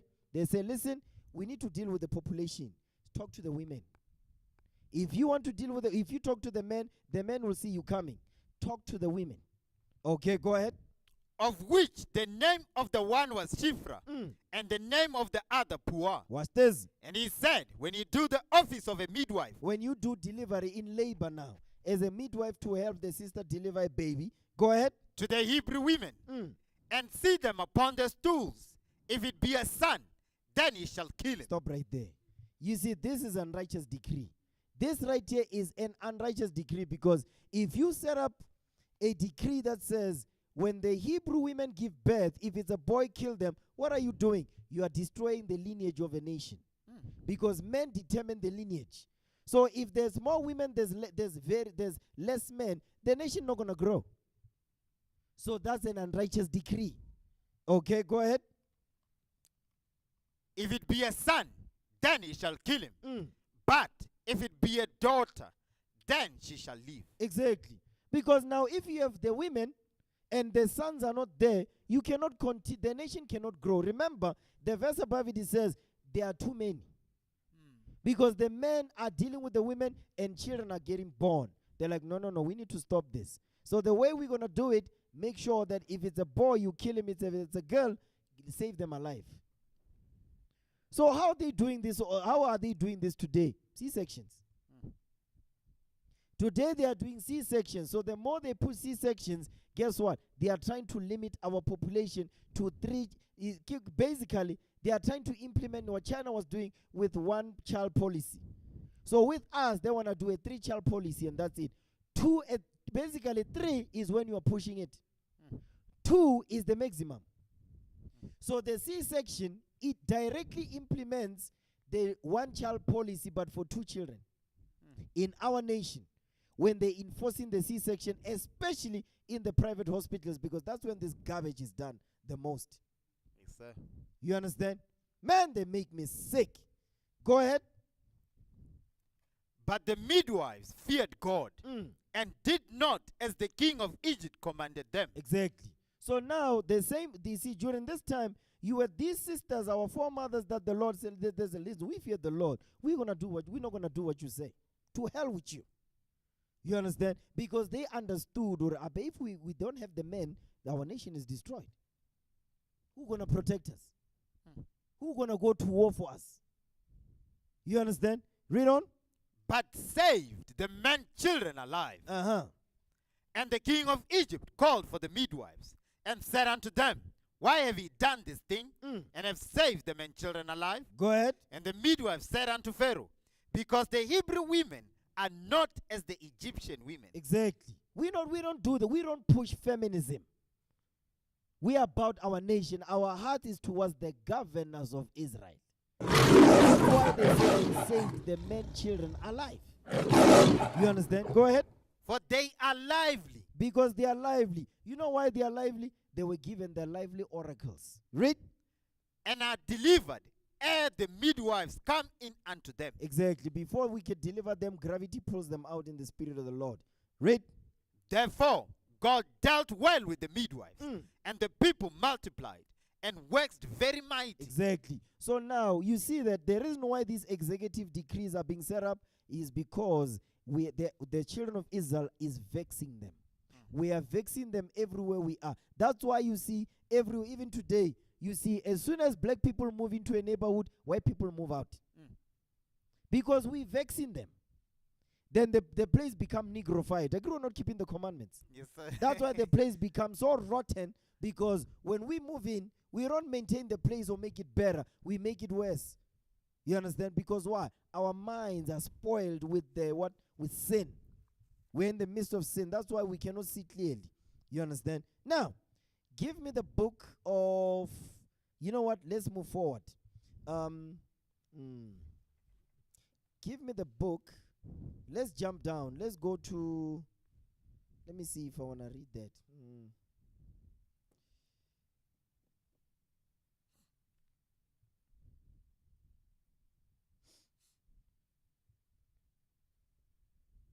Yeah. Okay, give me Jeremiah 50 verse 17. Now let's move on to the next one. I'm giving examples of these unrighteous decrees where the children of Israel are always the target, but they always use some other way of come. You see, during the time of Egypt, Pharaoh didn't beat around the bush about this. He explained exactly why he's setting up this unrighteous decree. Donald Trump, on the other hand, is trying to be sneaky with it. You understand? Now give me Jeremiah 50 verse 17. The book of Jeremiah, chapter 50, verse 17. Read. Israel is a scattered sheep. It says Israel is a scattered sheep, because we are exactly. You understand? We are the lost sheep of the house of Israel. Go ahead. The lions have driven him away. First, the king of Assyria. First, the what now? First, the king of Assyria. Now we are leaving Egypt. We are going into the Assyrian Empire. Go ahead. Hath devoured him. Read. And last, this Nebuchadnezzar, come on. This Nebuchadnezzar, king of Babylon, has broken his bones. You see that? Because why? After Egypt, when we were slaves there for 400 years, and they dealt wisely with us until the Lord used Moses to deliver us. We ended up in captivity again after the King Solomon died, the kingdom of King David, and after that, guess what? We found ourselves in captivity under the Assyrians. And then shortly after that, we're in Babylon and Nebuchadnezzar. Go ahead. Therefore, thus saith the Lord of hosts, Read. the God of Israel. He's letting you know who he is. He says, I'm the God of Israel and none else. Go ahead. Behold, I will punish the king of Babylon Read. and his land. I have punished the king as I have what? As I have punished the king of Assyria. Because this had not happened yet, but Jeremiah is prophesying about this thing. You understand? Now give me the book of 2 Kings chapter 18. 2 Kings 18 verse 13. Watch this. 2 Kings chapter 18 verse 13. Actually, read verse 9. I'm going to show you something. Second book of Kings, chapter 18, verse 9. Read. And it came to pass in the 4th year of King Hezekiah, which was the 7th year of Hoshea, son of Elah, king of Israel. Read. And Shalmaneser, king of Assyria, came up against Samaria and besieged it. There was a siege. So they took over northern kingdom.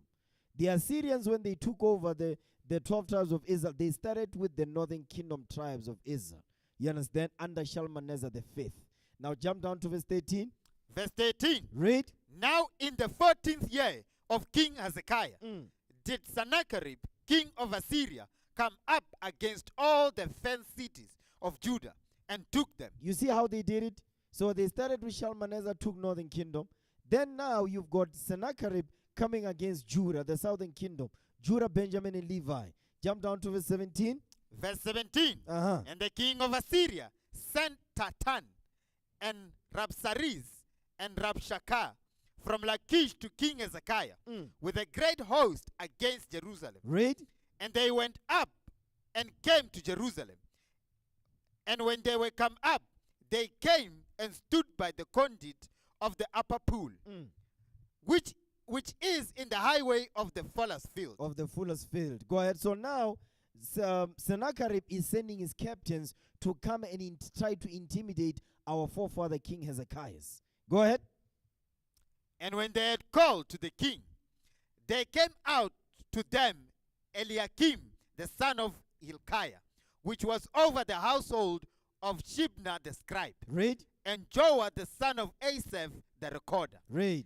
And Rabshakeh said unto them, Speak ye now to Hezekiah. Watch this. Thus saith the great king, the king of Assyria, what confidence is this wherein thou trustest? You see what he's asking? He's asking, what is this thing that you trust upon, that you don't want to bow down unto me? This is Sennacherib's captains asking him, because they were sent by Sennacherib to, go and find out from Hezekiah. What is this confidence that he got, that he doesn't want to bow down to me? Doesn't he know all the kings that I've destroyed before him? You understand? Go ahead. Guess what? Because remember, he's talking about his forefather, Shalmaneser, who took over northern kingdom. Read. Thou sayest, but they are but vain words. He says, but they are vain words. Whatever you are trusting upon, don't listen to Hezekiah. These are vain words. Go ahead. I have counsel and strength for the war. He says, I have what now? I have counsel and strength for the war. Read. Now, on whom dost thou trust that thou rebellest against me? He says, who do you trust upon that you so rebellious against me? Who do you trust upon, man? Go ahead.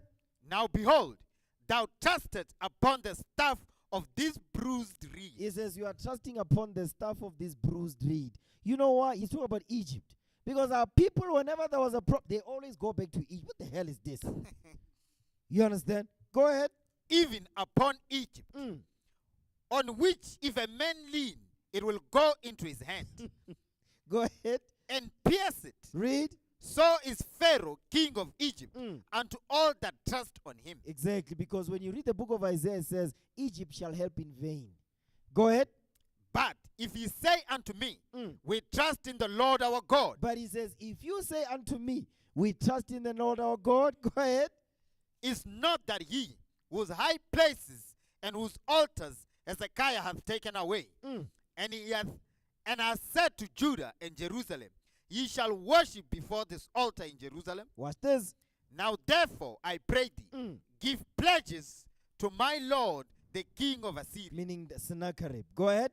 And I will deliver thee 2,000 horses, if thou be able on thy part to set riders upon them. So now they want to bribe us so that we can fold and they take us over and they quote unquote look after us. So that would mean that don't trust upon the Lord God of your forefathers Abraham, Isaac, and Jacob. That's what they are saying. Go ahead. How then? Jump down to verse 25. Verse 25. And now, the second book of Kings, chapter 18, verse 25. Read. Am I now come up without the Lord against this place to destroy it? The Lord said to me, go up against this land and destroy it. He's lying, man. When did the Lord say that?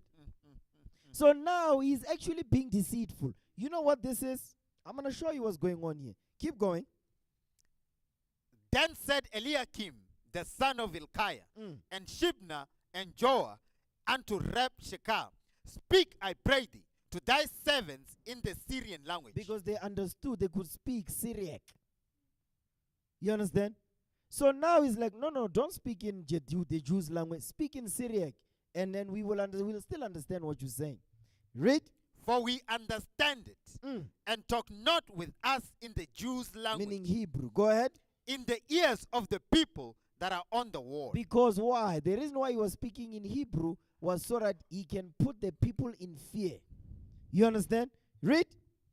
But Rabshakeh said unto them, hath my master sent me to thy master? Go ahead. And to thee, to speak these words? Hath he not sent me to the men which sit on the wall, that they may eat their own dung and drink their own piss with you? Let's look at the level of insults, man. That's why the Lord sent an angel, not angels, one angel. He killed 185,000 of them in one night. When they woke up in the morning, they were dead corpses. Now that's a God right there. Now go ahead. Then Rabshakeh stood and cried with a loud voice in the Jews' language. Now he's speaking loud so that now everybody hear. Go ahead. And spake, saying, hear the word of the great king, the king of Assyria. Watch this. Thus saith the king, let not Hezekiah deceive you, for he shall not be able to deliver you out of his hand. Stop right here. Now, what I want you to understand is the unrighteous decree that the Assyrians put upon us was for us not to trust in the Lord God of heaven and earth.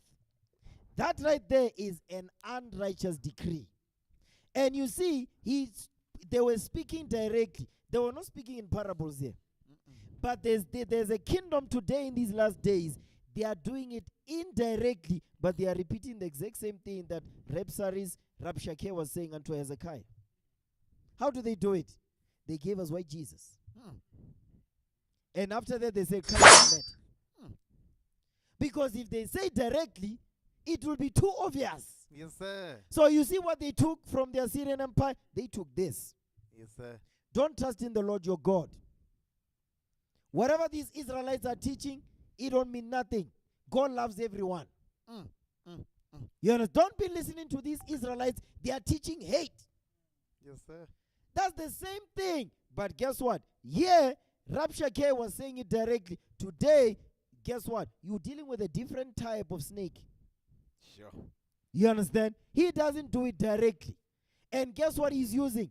The Bible. In them churches. You see how demonic this man is that we are under right now? Go ahead. Neither let Hezekiah make you trust in the Lord. That's it. That's it. Neither let Hezekiah make you to trust in the Lord your God. What color is the Lord our God? He's black and beautiful. He got an afro. They're like, no. Color don't matter. Color doesn't matter. The minute you bring up that Christ is a black man as it is written, they say, no, color doesn't matter. He loves us. No, we are all children of Abraham. No, we are not all children of Abraham. The whole planet was not populated by the children of Abraham. Abraham had Isaac. He had Ishmael and he had Isaac. And after our foremother Sarah died, he married Keturah. So these are the children of Abraham is from these three women. And that's it. What about Moab? Are they the children of Abraham? No, sir. Come on, man. Read on. Neither let Hezekiah make you trust in the Lord. You see that? Don't let Hezekiah make you trust in the Lord. So when we teach, there's a God is a black man, Jesus Christ is a black man, the Israelites are black people, the angels are black, and God only loves the 12 tribes of Israel. They say you're teaching hate. Go ahead. Saying, the Lord will surely deliver us. Exactly. Because we're saying we're going to get delivered. We are in slavery and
Yeah, let's transition. Brothers and sisters, please bear with us. We're having network issues. You understand? Damn the devil. Okay. Daniel chapter 4, verse 1. The book of Daniel, chapter 4, verse 1. Read. Nebuchadnezzar the king, Nebuchadnezzar. the king, Mm. unto all people, nations, and languages Mm. that dwell in all the earth, peace be multiplied unto you. Watch this. I thought it good to show the signs and wonders Mm. that the high God has wrought toward me. How great are his signs! That the what now? How great! No. That the what now? He says that the high God. He says something like that. Read that again. I thought it good to show the signs and wonders Mm. that the high God hath wrought toward me. You see that when he says the high God, he's talking about the most high God of heaven and earth. Because, believe it or not, the kings of the earth understand why they are in their kingdoms right now. In their kingdoms. It's because the most high God is allowing it because his children are in captivity. That's why the Lord's Prayer said, thy kingdom come. Because the Lord's kingdom is not ruling right now. He is allowing these nations to rule according to the prophecies that he put in the spirits of his prophets to prophesy. You understand? Go ahead. I thought it good to show the signs and wonders that the high God has wrought toward me. Mm. How great are his signs, Read. and how mighty are his wonders. Go ahead. His kingdom is an everlasting kingdom. Exactly. Who is he talking about? There is no kingdom on this earth that was ever. There's only one. That's the kingdom of God of the Most High God of heaven and earth for the 12 tribes of Israel upon this earth. Read. And his dominion is from generation to generation. Exactly. He's not talking about him, Pet. You understand? I'm going to show you. Give me that in Proverbs 21 and 1. This is an example of that.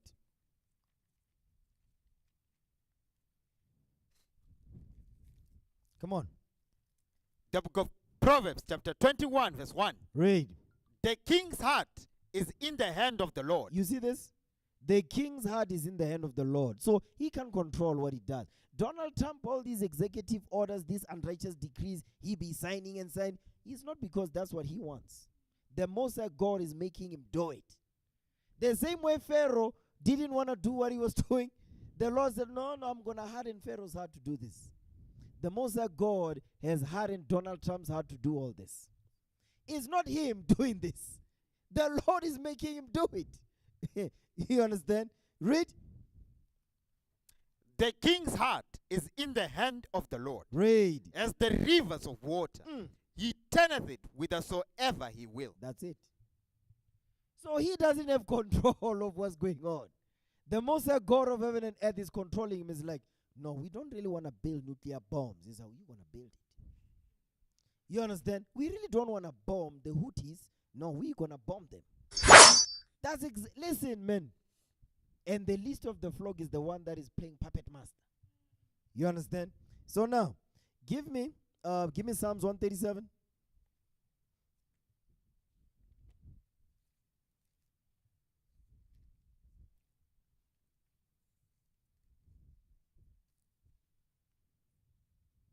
Psalms 137 verse 7.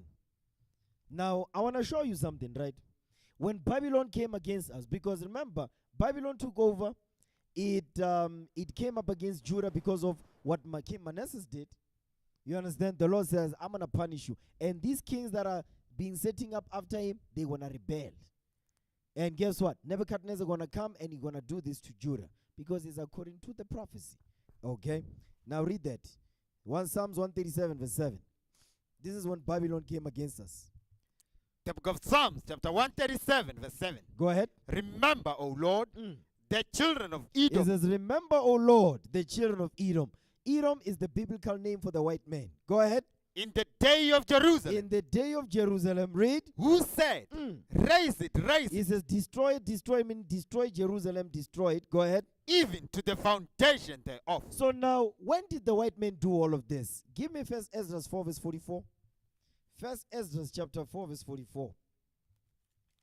This is when Babylon came against us. The white man was helping Nebuchadnezzar to do this to us. You understand? He had help. You understand? Come on. First So he had help. Not only that, so therefore he knew what Nebuchadnezzar was doing. Watch this. Come on. First book of Ezra, chapter 4, verse 44. Read. And to send away all the vessels that were taken away out of Jerusalem, which Cyrus set apart. Cyrus, this is king of Persia. Go ahead. When he vowed to destroy Babylon. When he did what now? When he vowed to destroy Babylon. Because who took over after Babylon? The Persians. You understand? Read. And to send them again thither. Watch this. Thou also hast vowed to build up the temple, which the Edomites burned. Which the Edomites did what? Which the Edomites burned. Which the white men did what? Which the Edomites burned. Watch this. When Judea was made desolate by the Chaldees. By the Chaldees. So you see what Esau did? So Esau understood something. He understood something. But guess what? There's something. Esau was following Nebuchadnezzar's lead. And I'm going to show you that. Give me the book. Give me the book of 2 Kings 24. We read that again. We read that, ne? Yes, sir. Give me 2 Kings 24 verse 18. 2 Kings 24 verse 18. Because the white man was following Nebuchadnezzar's lead. That's why after Nebuchadnezzar did what he did, this is what the white man did. He says, which the Edomites burned when Judea was made desolate by the Chaldees. I'm going to show you what Esau was following. Now read that. Second book of Kings, chapter 24, verse 18. Watch this. Zedekiah was 21 years old when he began to reign. Watch this. He reigned 11 years in Jerusalem. And his mother's name was Hamutal, the daughter of Jeremiah of Libnah. Watch this. And he did that which was evil in the sight of the Lord. He did that which was evil in the sight of the Lord. Come on. According to all that Jehoiakim had done. For through the anger of the Lord, it came to pass in Jerusalem and in Judah, until he had cast them out from his presence. What's this? That Zedekiah rebelled against the king of Babylon. Zedekiah rebelled against the king of Babylon. Now read the next chapter, verse 1. Watch this. Second book of Kings, chapter 25, verse 1. And it came to pass in the 9th year of his reign, in the 10th month, in the 10th day of the month, that Nebuchadnezzar, king of Babylon, came. He and all his host against Jerusalem. So him and all his army against Jerusalem. Go ahead. And pitched against it. And they built forts against it round about. So now they are surrounding it to what? To set up a siege. To cause a famine. There's no food coming in and out. Read. And the city was besieged unto the 11th year of King Zedekiah. Watch this. And on the 9th day remember, there was a 3-year siege. Yes, sir. Again in verse 1 it says on the 9th year. Yes, sir. Okay, go ahead. And on the 9th day of the 4th month, the famine prevailed in the city. And there was no bread for the people of the land. Watch this. Now jump down to verse 8. Verse 8. Listen good to pay close attention here. Okay, come on. And in the 5th month, on the 7th day of the month, which is the 19th year of King Nebuchadnezzar, king of Babylon, Nebuzaradan. Came Nebuzaradan, that's the captain. Go ahead. Captain of the guard, a servant of the king of Babylon, unto Jerusalem. Listen good. And he bent the house of the Lord. Stop right there. What did he do? And he bent the house of the Lord. Go ahead. And the king's house, and all the houses of Jerusalem. Every great man's house bent he with fire. Stop right there. So you see who started to do this? So when he bent the house of the Lord, what was in the house of the Lord? Our books. The Bibles. So he bent up everything. So you see what the Babylonians did? How they dealt with us? So Esau came behind Nebuchadnezzar and said, listen, it's not enough. I want you to bend everything to the ground now. But Nebuchadnezzar went into the temple, he bent everything up in there. Everything that was in everybody's house, our forefathers, he bent with fire. Then Esau came behind him and said, bend up everything that was left. There must not be nothing left. You understand? Watch this. Give me the book of 2 Ezra 14 verse 20. 2 Ezra 14 verse 20. I'm going to show you something. So you understand why the prophet Ezra said what he said. Watch this. Come on. Second book of Ezra, chapter 14, verse 20. Read. Behold, Lord, I will go as thou hast commanded me, and reprove the people which are present. Go ahead. But they that shall be born afterwards. But he says, but the people that will be born afterwards, who's going to admonish them? Go ahead. Who shall admonish them? Read. Thus the world is set in darkness. Meaning in sin. The world is covered by sin. Go ahead. And they that dwell therein are without light. Without the commandments. Read. Watch this. For thy law is bent. Stop right there. Now do you understand why the prophet Ezra had to rewrite the first 5 books? This is the reason why. He says, because thy law is burned. Who did this? We just read it. Nebuchadnezzar. You understand? Go ahead. Therefore, no man knoweth the things that are done of thee, or the works that shall begin. Exactly. So you see what happened to the books? They burned them. So when we were in Babylon, you see how they tried to destroy us? They said, listen, the only way to destroy these people, we're going to set up a decree, burn up all their books. Because in these books that they have, that's how they rebel against kings. You understand that? That was the decree. This decree was given also during the time of the Greeks. Remember during the time of Antiochus, what happened to the Bibles? Sure. Do you see what was done in Babylon? Yes, sir. So now, in Babylon the Great, how are they burning the Bibles? They are not doing it literally, though. Guess what they are doing? They have New Living Translation, New King James, New International Version, New what, New English nonsense. There's all these new translations of them. That's how they are doing it. You see, now you are dealing with a much more subtle snake, like we read in Genesis, the 3rd chapter. You understand that? Yes, sir. You are dealing with a very, very subtle and slick demonic demon right now. You understand that? The white man. He is not going, because here is very clear. It's direct. They are not hiding nothing, man. So when it says, and it had the mouth of a what? A mouth of a lion. Babylon. What did they take from Babylon? They took this. You understand? This is what they took. Okay? So now, watch this. Give me the book of Daniel, man. Give me Daniel 8. Let's go to Persia and Media. I just wanted to show you what the decree that was put out during the time of Babylon, of Nebuchadnezzar. He put out a decree that all the Bibles must be burned, everything in the temple must be destroyed, must be burned with fire. There must not be nothing left. Esau was like, that's not enough. Burn up all the temples also. Everything that's left that's not burned, burn it to the ground. So Esau understood what Nebuchadnezzar understood then and now. Make sense? Yes, sir. Okay, come on. Give me Daniel 8 verse 2. The book of Daniel, chapter 8, verse 2. Read. And I saw in a vision, and it came to pass, when I saw, that I was at Shushan in the palace, which is in the province of Elam. Go ahead. And I saw in a vision, and I was by the river of Ulai. Go ahead. Then I lifted up mine eyes, and saw, and behold, there stood before the river a ram which had 2 horns. And the 2 horns were high. Go ahead. But one was higher than the other. Go ahead. And the higher came up last. Jump down to verse 20. Let's understand who does the ram represent?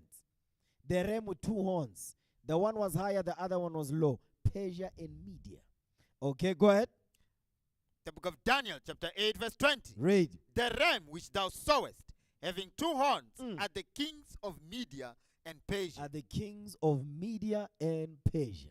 Now, ask yourself, give me the book of Esther, chapter 8, verse 15. This is what the decree that was decreed, the unrighteous decree that was decreed during the time of the Persians is this. Listen good to this. South Africa calls it a different name. Listen good. Watch this. Read it. Esther 8 verse 15. The book of Esther, chapter 8, verse 15. Go ahead. And Mordecai went out from the presence of the king in royal apparel of blue and white, and with a great crown of gold, What's this? and with a garment of fine linen. Awesome. That's it. That's it. With the what? With the what now? Read it again. Come on, come on.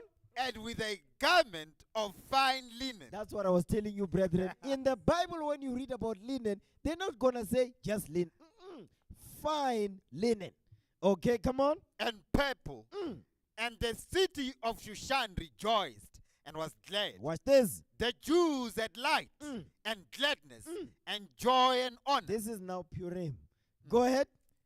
And in every province and in every city, Watch this. whithersoever the king's commandment and his decree came. Stop right there. Read that verse again slow. Come on. The book of Esther, chapter 8, verse 17. I want you to pay close attention, man. Listen to the words that are being used here. Come on. And in every province and in every city, Read.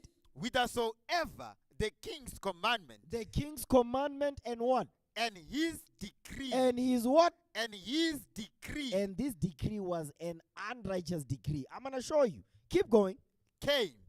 The Jews had joy and gladness. What's this? A feast, a good day. So you may think, how, but this is not an unrighteous decree. Keep reading. And many of the people of the land Stop right there. And many of the people of the land, became Jews. they what now? Became Jews. A melting pot. A rainbow nation. There's no such thing in the Bible. So you see what happened in Persia? When, guess what? That means now during the time of Persia, if you bring it to today, everybody was saying, I'm a Christian. I believe in Jesus. But you know, they're not talking about the black Messiah, Jesus the Christ, of the Bible. They are talking about Caesar Borgia. They are talking about Caesar Borgia with blue eyes and blonde hair and pink skin. That's the demon they're talking about. They are talking about the pagan Messiah. Yes, sir. You understand? Where did the pagan Messiah come from? Come from ancient Egypt, Babylon, Assyria, called by different names throughout the empires of old. Okay? And many of the what now? And many of the people of the land became Jews. And many of the people of the land became Jews. Come on. For the fear of the Jews fell upon them. You see this? So now they say they fear us, so they wanted to also observe our feast and keep our laws. You see that? But let me show you something. This is in Persia, right? Give me the book of Nehemiah. Yeah. No, not Nehemiah. Ezra. Give me Ezra 4:1. Listen good. I get it. They say many of the people of the land became Jews. Today, many of the people of the land, they say they are Christians. That's why you've got Jehovah's Wickedness, you've got Seventh-day Disadvantage, you've got Bazalwani, you've got Russian Orthodox, what, you've got a whole lot of them. Go ahead. Ezra 4:1.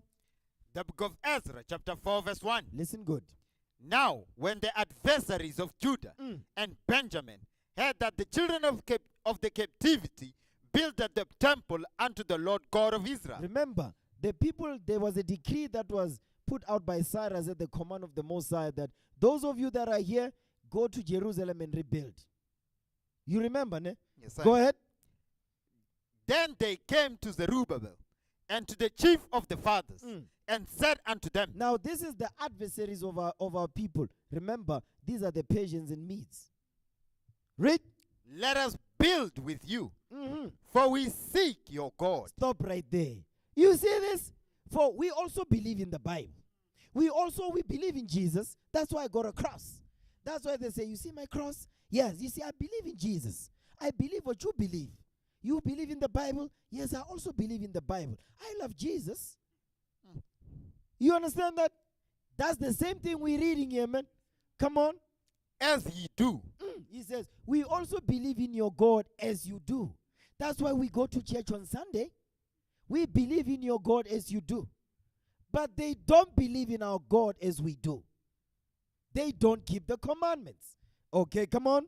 And we do sacrifice unto him since the days of Esarhaddon. Esarhaddon, king of Assur. Stop. What was Esarhaddon worshipping? Hold that. Give me the book of Isaiah. You see, listen, man, if you're not in this Bible, you will be deceived. Okay? You will be greatly deceived if you're not in this Bible, man. Yeah. Is it Isaiah 37? Yeah. Isaiah 37. Read verse 36. The book of Isaiah, chapter 37, verse 36. Watch this. Then the angel of the Lord went forth. Go ahead. And smote in the camp of the Assyrians 184,500. Oh, praises to the Most High, man. You know, whenever I get mad, this is where I come. I read this. Then I'm like, let me go back to the plant. Keep going. And when they arose early in the morning, behold, they were all dead corpses. Oh, let's give the Lord a hand. Man, all praises to the Most High God. Go ahead. So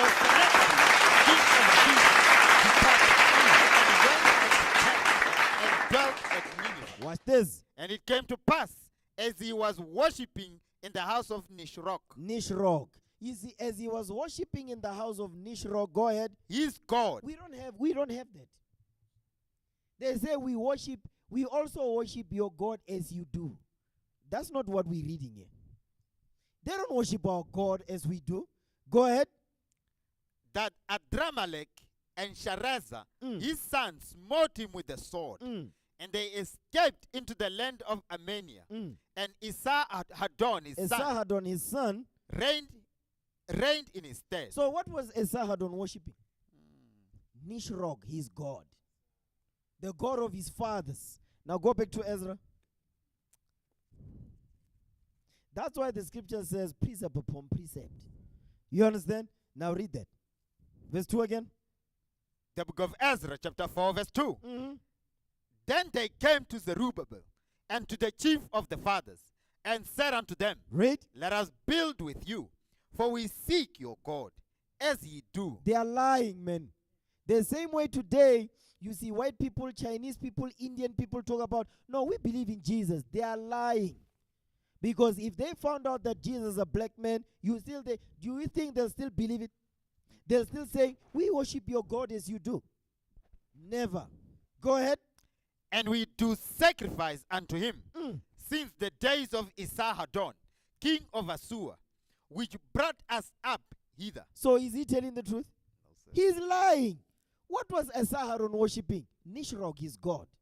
Just like Sennacherib worshipped Nisrok, his God, Esarhaddon also worshipped Nisrok, his God. So when did they worship the God of our forefathers? When? Because that's why Zerubbabel says, get out of my face, man. Go ahead. But Zerubbabel and Jeshua and the rest of the chief of the fathers of Israel said unto them, watch this, listen good. This is how we must respond. Go ahead. Ye have nothing to do with us. That's it. You have nothing to do with us, man. You're not going to worship our God of heaven and earth because you don't believe in him. Go ahead. To build an house unto our God. But we ourselves, us, the 12 tribes of Israel in captivity, what we going to do? Together. To what? Together. Together. Come on. Will build unto the Lord our God of Israel. Apologies, sir. We will do what now? But we ourselves together will build unto the Lord God of Israel. Read. As King Cyrus, the king of Persia, hath commanded us. At the mouth of the Most High. He didn't do this out of his own accord, Pell. It was already prophesied in the book of Jeremiah that King Cyrus is going to do what?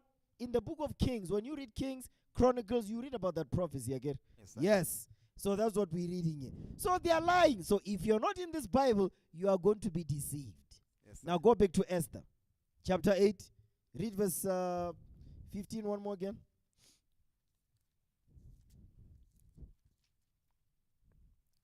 The book of Esther, chapter 8, verse 15. Read. And Mordecai went out from the presence of the king in royal apparel of blue and white, and with a great crown of gold, with a garment of fine linen and purple. Go ahead. The city of Shushan rejoiced and was glad. Go ahead.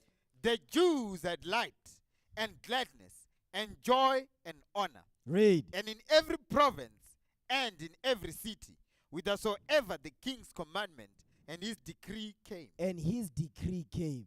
And what was the unrighteous decree? Everybody gonna follow, quote unquote, the God of Israel. And now they're gonna be mingling with us. The simple of us is say, oh, you also believe in the God of Israel? Oh, don't worry, let's get married. Go ahead. The Jews had joy and gladness, a feast and a good day.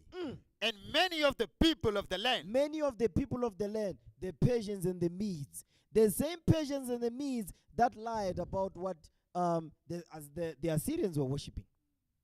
Go ahead.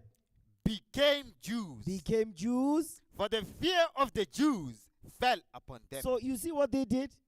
So what they did is the Persians, they what? They said, no, we also believe in your God and we worship him and we do sacrifices unto him.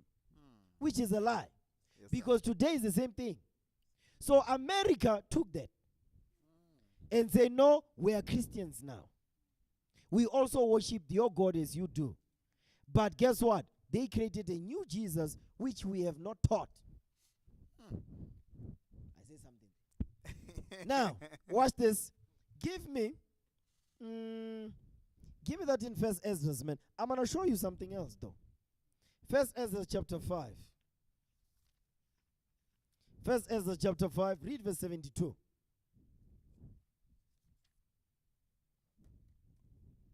Because in First Ezra is repeating what we read in Ezra 4, actually. Okay, watch this. First book of Ezra, chapter 5, verse 72. Read. But the heathen of the land. But the heathen of the land, you can read about that in Ezra 4. Read. Laying heavy upon the inhabitants of Judea and holding them straight. They were holding us straight, meaning to hinder us from building. Go ahead. Hindered their building. And by their secret plots. And by their what now? And by their secret plots. So the heathens, during the time of Persia, the reason why they say many of the people of the land became Jews, they had a secret plot. That secret plot was to make us believe that they believe in our God so they can learn about us and get the blessings that the Lord has put out for us. But they to make us forget that we are in captivity. Remember, up in Persia, they created the rainbow nation, a melting pot, that everybody must live his laws, and all the heathens agreed according to the commandment of the king. Where did the Antiochus get this from? Persia. You understand? Go ahead. And popular persuasion. And what now? And popular persuasion. So the popular persuasions was what? He says the entire province, 127 provinces, they became Jews, many of them. That was the popular persuasion. Then, I guess there was no TV back then. Yes, sir. There was no Instagram back then. Yes, sir. So what was the popular persuasion? The popular persuasion was that many of the people of the land became Jews. They were persuaded to become Jews to follow us. But that was a secret agenda. You understand that? Yes, sir. Okay, come on. And commotions, they hindered the finishing of the building. Exactly, because think. Now, many of the people of the land became Jews. Now we begin to talk about us building our nation back up. The heathens are among us. They are listening to this. Or no, happy when we build, it means we get delivered. When we build, because back then we still sacrificed. So when we build and restore the temple to its glory and whatnot, it means that we can now go and sacrifice. The Levites can do their job. The Lord, when we pray, he will respond to our prayers and he will bless us and our children and our wives. Right? Yes, so sir. the heathens are listening to this. Wait a minute. So if we are becoming Jews, we are following what you're doing. But guess what? When you are building, everything that you're doing in the Bible is against us. So now, when they are among us, we're not gonna build. That's the popular persuasion and the secret plots.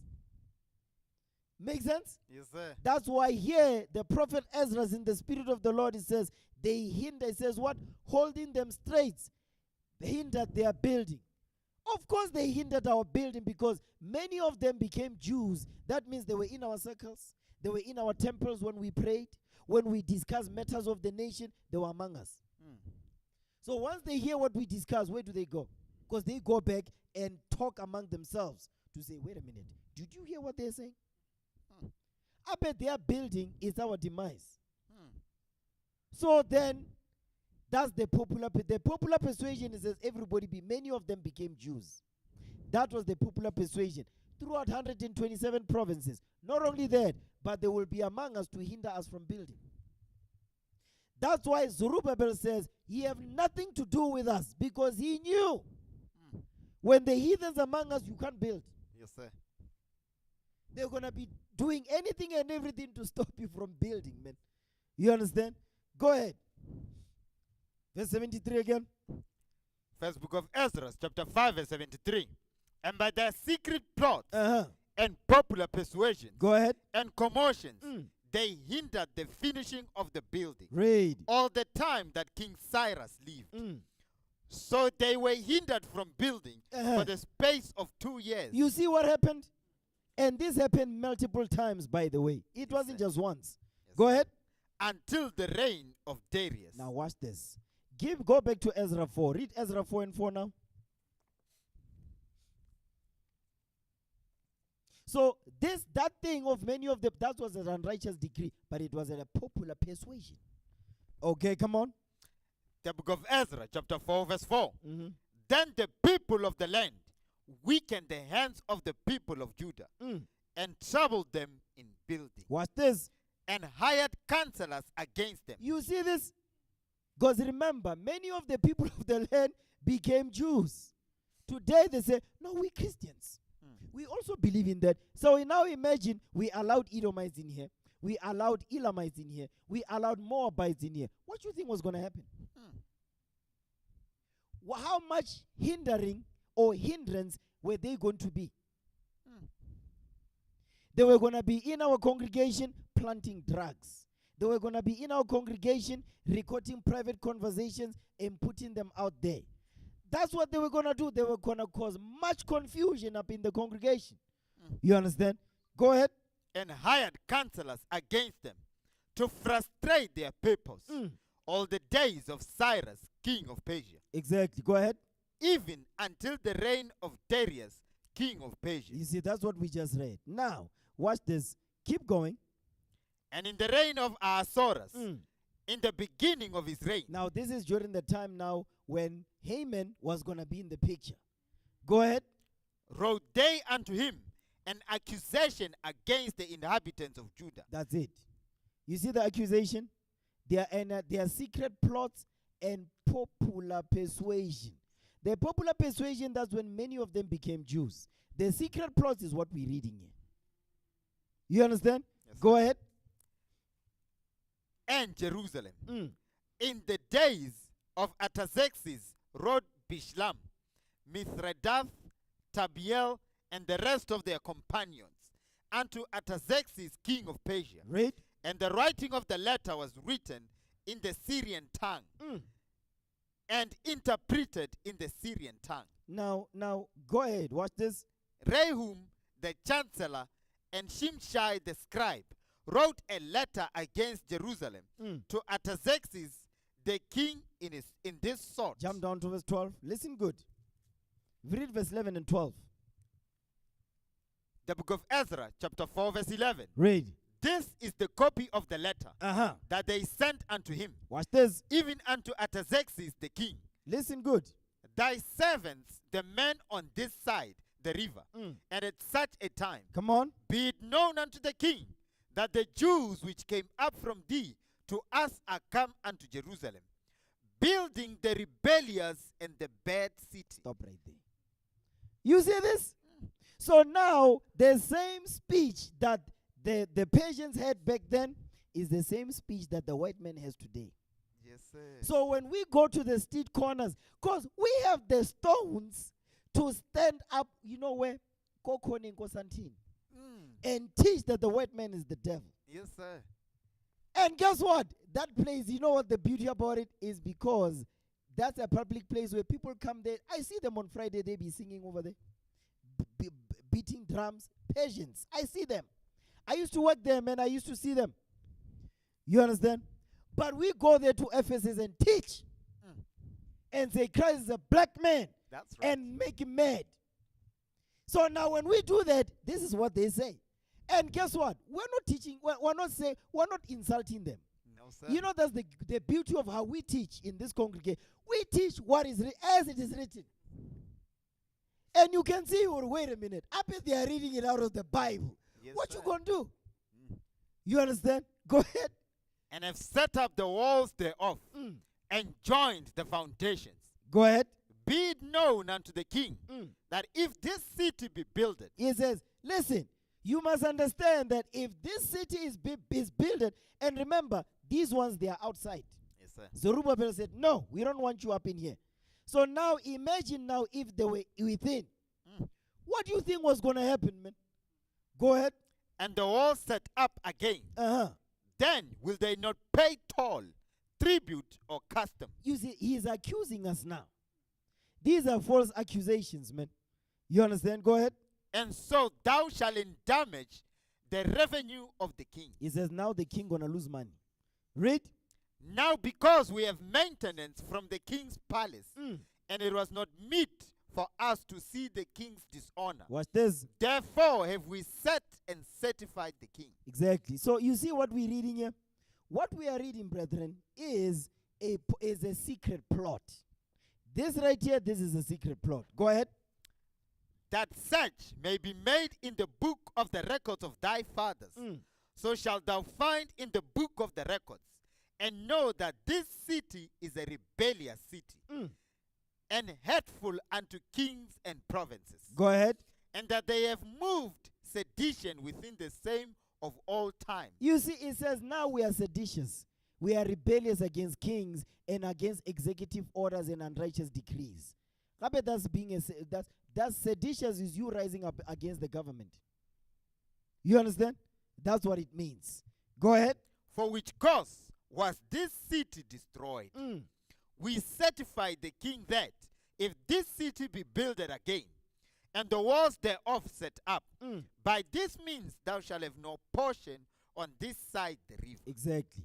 That's why you notice, Ori, when BRICS is being put together, Donald Trump is getting the heebie-jeebies. You understand? It's making him uncomfortable. Oh, they want to build their own currency. They want to do away with the dollar, de-dollarization. So now they say, oh, you are doing that, we're going to affect AGOA now. What the hell is America doing in AGOA? Go ahead. Jump down to verse 20. Verse 20.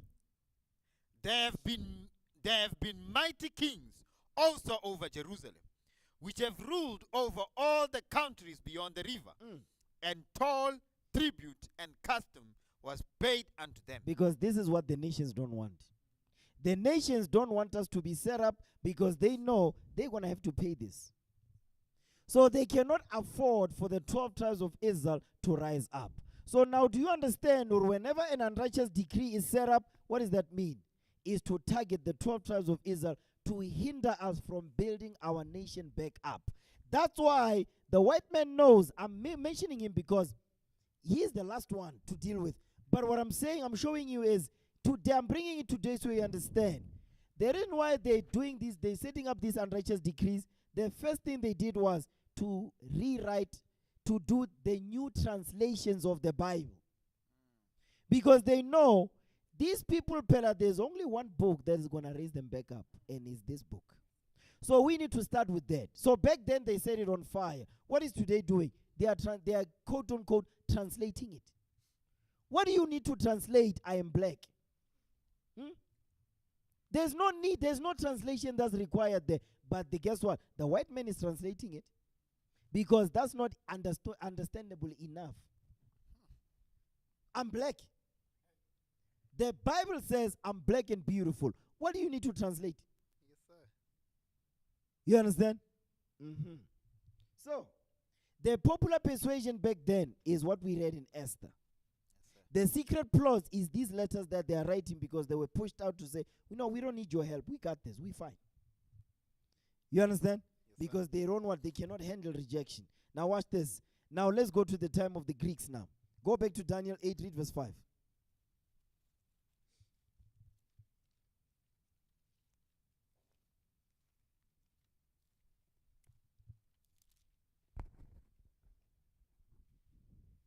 I won't finish now, man. You understand, brothers and sisters, yo, bear with us. We will do part 2 of this, Lord's will. You understand? I'll start with the Greeks, the Romans, and now America. The extension of ancient Rome that fell in 193 AD.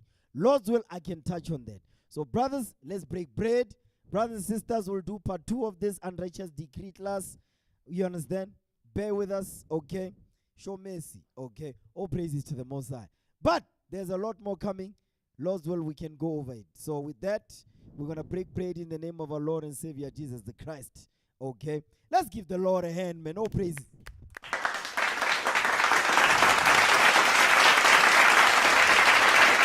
All praises to the Lord. All praises to the Most High. Okay. Yeah, let's break bread.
All praises to the Most High. Brothers and sisters, we back. Lord's will, we can go over part 2 next week to get through from Greece, Rome, and Babylon the Great, aka America. Okay, so now I just wanted to touch on something, right?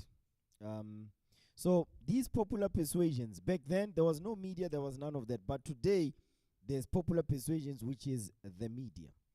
Okay, so the next piece that we're going to deal with is Greece, Rome, and then America, which will be next week, Lord's will, okay, and the Sabbath day, okay.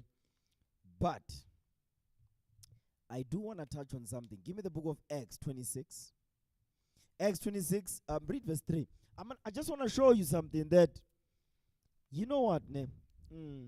Give me Esther 8 verse 16. Esther 8:17. I'm going to explain it with this. With the book of Acts, I'll touch it when I deal with Greece and Rome. Okay. Esther 8. Yeah. Read that. Esther chapter 8 verse 17. I'm going to show you something with that. With Esther. The book of Esther, chapter 8, verse 17. Watch this. The book of Esther, chapter 8, verse 17. Go ahead. And in every province and in every city, whithersoever the king's commandment and his decree came, the Jews had joy and gladness. The Jews had joy and gladness because we're celebrating our feast day. Read. A feast and a good day. And many of the people of the land became Jews. And many of the people of the land of Persia and Media, 127 provinces, go ahead, became what? Became Jews. They followed our customs, so they thought, so they claimed. Go ahead. For the fear of the Jews fell upon them. Now watch this. Give me the book of Amos, chapter 9, verse 11. It says, many of the people of the land became Jews. Watch this. I'm going to show you this. Come on. The book of Amos, chapter 9, verse 11. Go ahead. In that day will I raise up the tabernacle of David that is fallen. The Lord is doing it right now. The Most High God of heaven and earth is raising up the tabernacle of David that is fallen down. Go ahead. And close up the breaches thereof. Because there's a breach between us and the Most High. Go ahead. I will raise up his ruins. I will build it as in the days of old. Watch this. That they may possess the remnant of Edom. Stop right there. That we may possess the remnant of Edom. Who's Edom? The so-called white man. Because the reason why we're going to possess them is because we're going to be taking over. We're going to take, this is what we're reading when it says we shall possess the remnant of Edom. This is what it means. 2 Ezra chapter 6 verse 7 through 9. Listen good. I'm going to explain it this way. 2 Ezra 6 verse 7 through 9. Second book of Ezra chapter 6 verse 7. Then answered I and said, watch this. What shall be the parting asunder of the times? What shall be the parting asunder of the times? The end of the age. Read. Or when shall be the end of the first? And the beginning of it that followeth? What will be the end of the first? The end of the first is over the dark ages. What will be the end of the first? And then, because remember, after the dark ages, it means Esau comes back into the earth. Then after that, his kingdom is destroyed. Jacob's kingdom rises up, which is what's happening now. Go ahead. And he said unto me, from Abraham unto Isaac, read. When Jacob and Esau were born of him, Jacob's hand held fast the heel of Esau. Because this was a metaphor of what's going to happen. Read. For Esau is the end of the world. Exactly. Because it says what? It says what will be the end of the first and the beginning of it that followeth. Read. For Esau is the end of the world. Because Esau is the end of the world that we're living in right now. The end of the world will come through them. Read. And Jacob is the beginning of it that followeth. Exactly. We got next. We got next. We understand? So now, go back When he says we shall possess the remnant of Edom, is because Jacob is the beginning of it that followeth. The kingdom that's coming, that's the kingdom of Jacob, man. And we will possess our oppressors. We will own them. We will make them slaves forever until it's time to dispose of all nations on earth. The time cometh, brothers and sisters, where it will just be only Israelites on this earth. All these other nations, you're not going to see them anymore. Their time is coming. Not now, but guess what? That time cometh. Because the world was made for the Israelites. That's it. These other nations, they're just temporary. They are temporary residents of this earth. That's why Elon Musk, they are trying to go to Mars. Listen, it's ours also. Yes, sir. There's nowhere to run, man. You're not going to escape your judgment. You can build SpaceX, go to Mars, go to the red planet and whatnot for red people, so they tell themselves. It's not going to, listen, you're going to get destroyed. Doesn't matter where you run to. The universe was made for us. It wasn't made for any other nation on earth, man. Go ahead. Amos 9 verse 11. Verse 12. The book of Amos, chapter 9, verse 12. Read. That they may possess the remnant of Edom. Uh-huh. And of all the heathen. Stop right there. And of what now? And of all the heathen. Because the reason why he's mentioning Edom, because Edom is the kingdom that's ruling right now. We're going to possess Edom and what? And of all the heathen. And of all the heathens, that means Chinese, Japanese, what have you. Go ahead. Which are called by my name. How are they called by the name of the Lord? Because they say they are Christians. Many of the people of the land became Jews. Get it? Yes, sir. So here what we're reading, it says, which are called by my name. How is the Chinese called by the name of the Lord? It's because they say they are Christians. We also serve your God as ye do. Yes, sir. Go ahead. Saith the Lord that doeth this. Because you know why? When they try to explain away the idolatry, they say, no, it's because you call him this, but in China we call him this. But they are talking about Buddha. Yes, sir. The white man is talking about Caesar Borgia. You understand? They say, no, but in Islam we call him Allah. Allah is a black rock in Mecca. So they try to explain away the idolatry by doing so. But when we are in the Bible, we know the nations have set up these idols to throw tantrums at the Most High. You understand? Read that again, verse 12, man. The book of Amos, chapter 9, verse 12.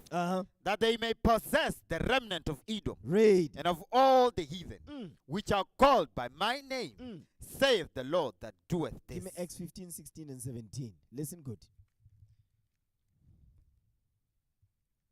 Remember, this is what we're reading.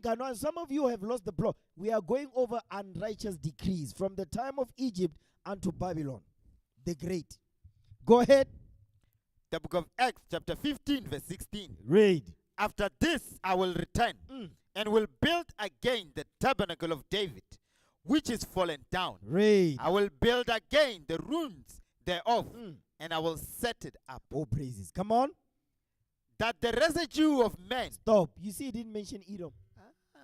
He just said that the residue of men, go ahead, might seek after the Lord. Because they say, we also seek your God as ye do.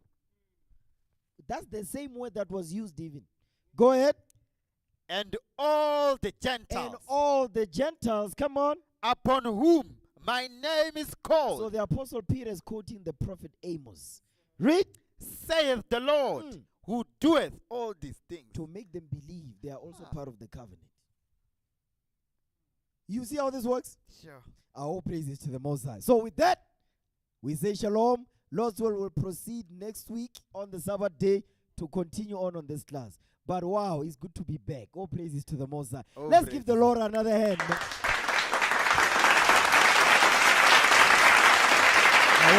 praises to the Lord. And with that, brothers and sisters, we say shalom, Most and Christ bless you all. Go over the nose this week. And then on the Sabbath, you don't get lost. And with that, we say shalom. All praises to the Most High. All praises. All praises,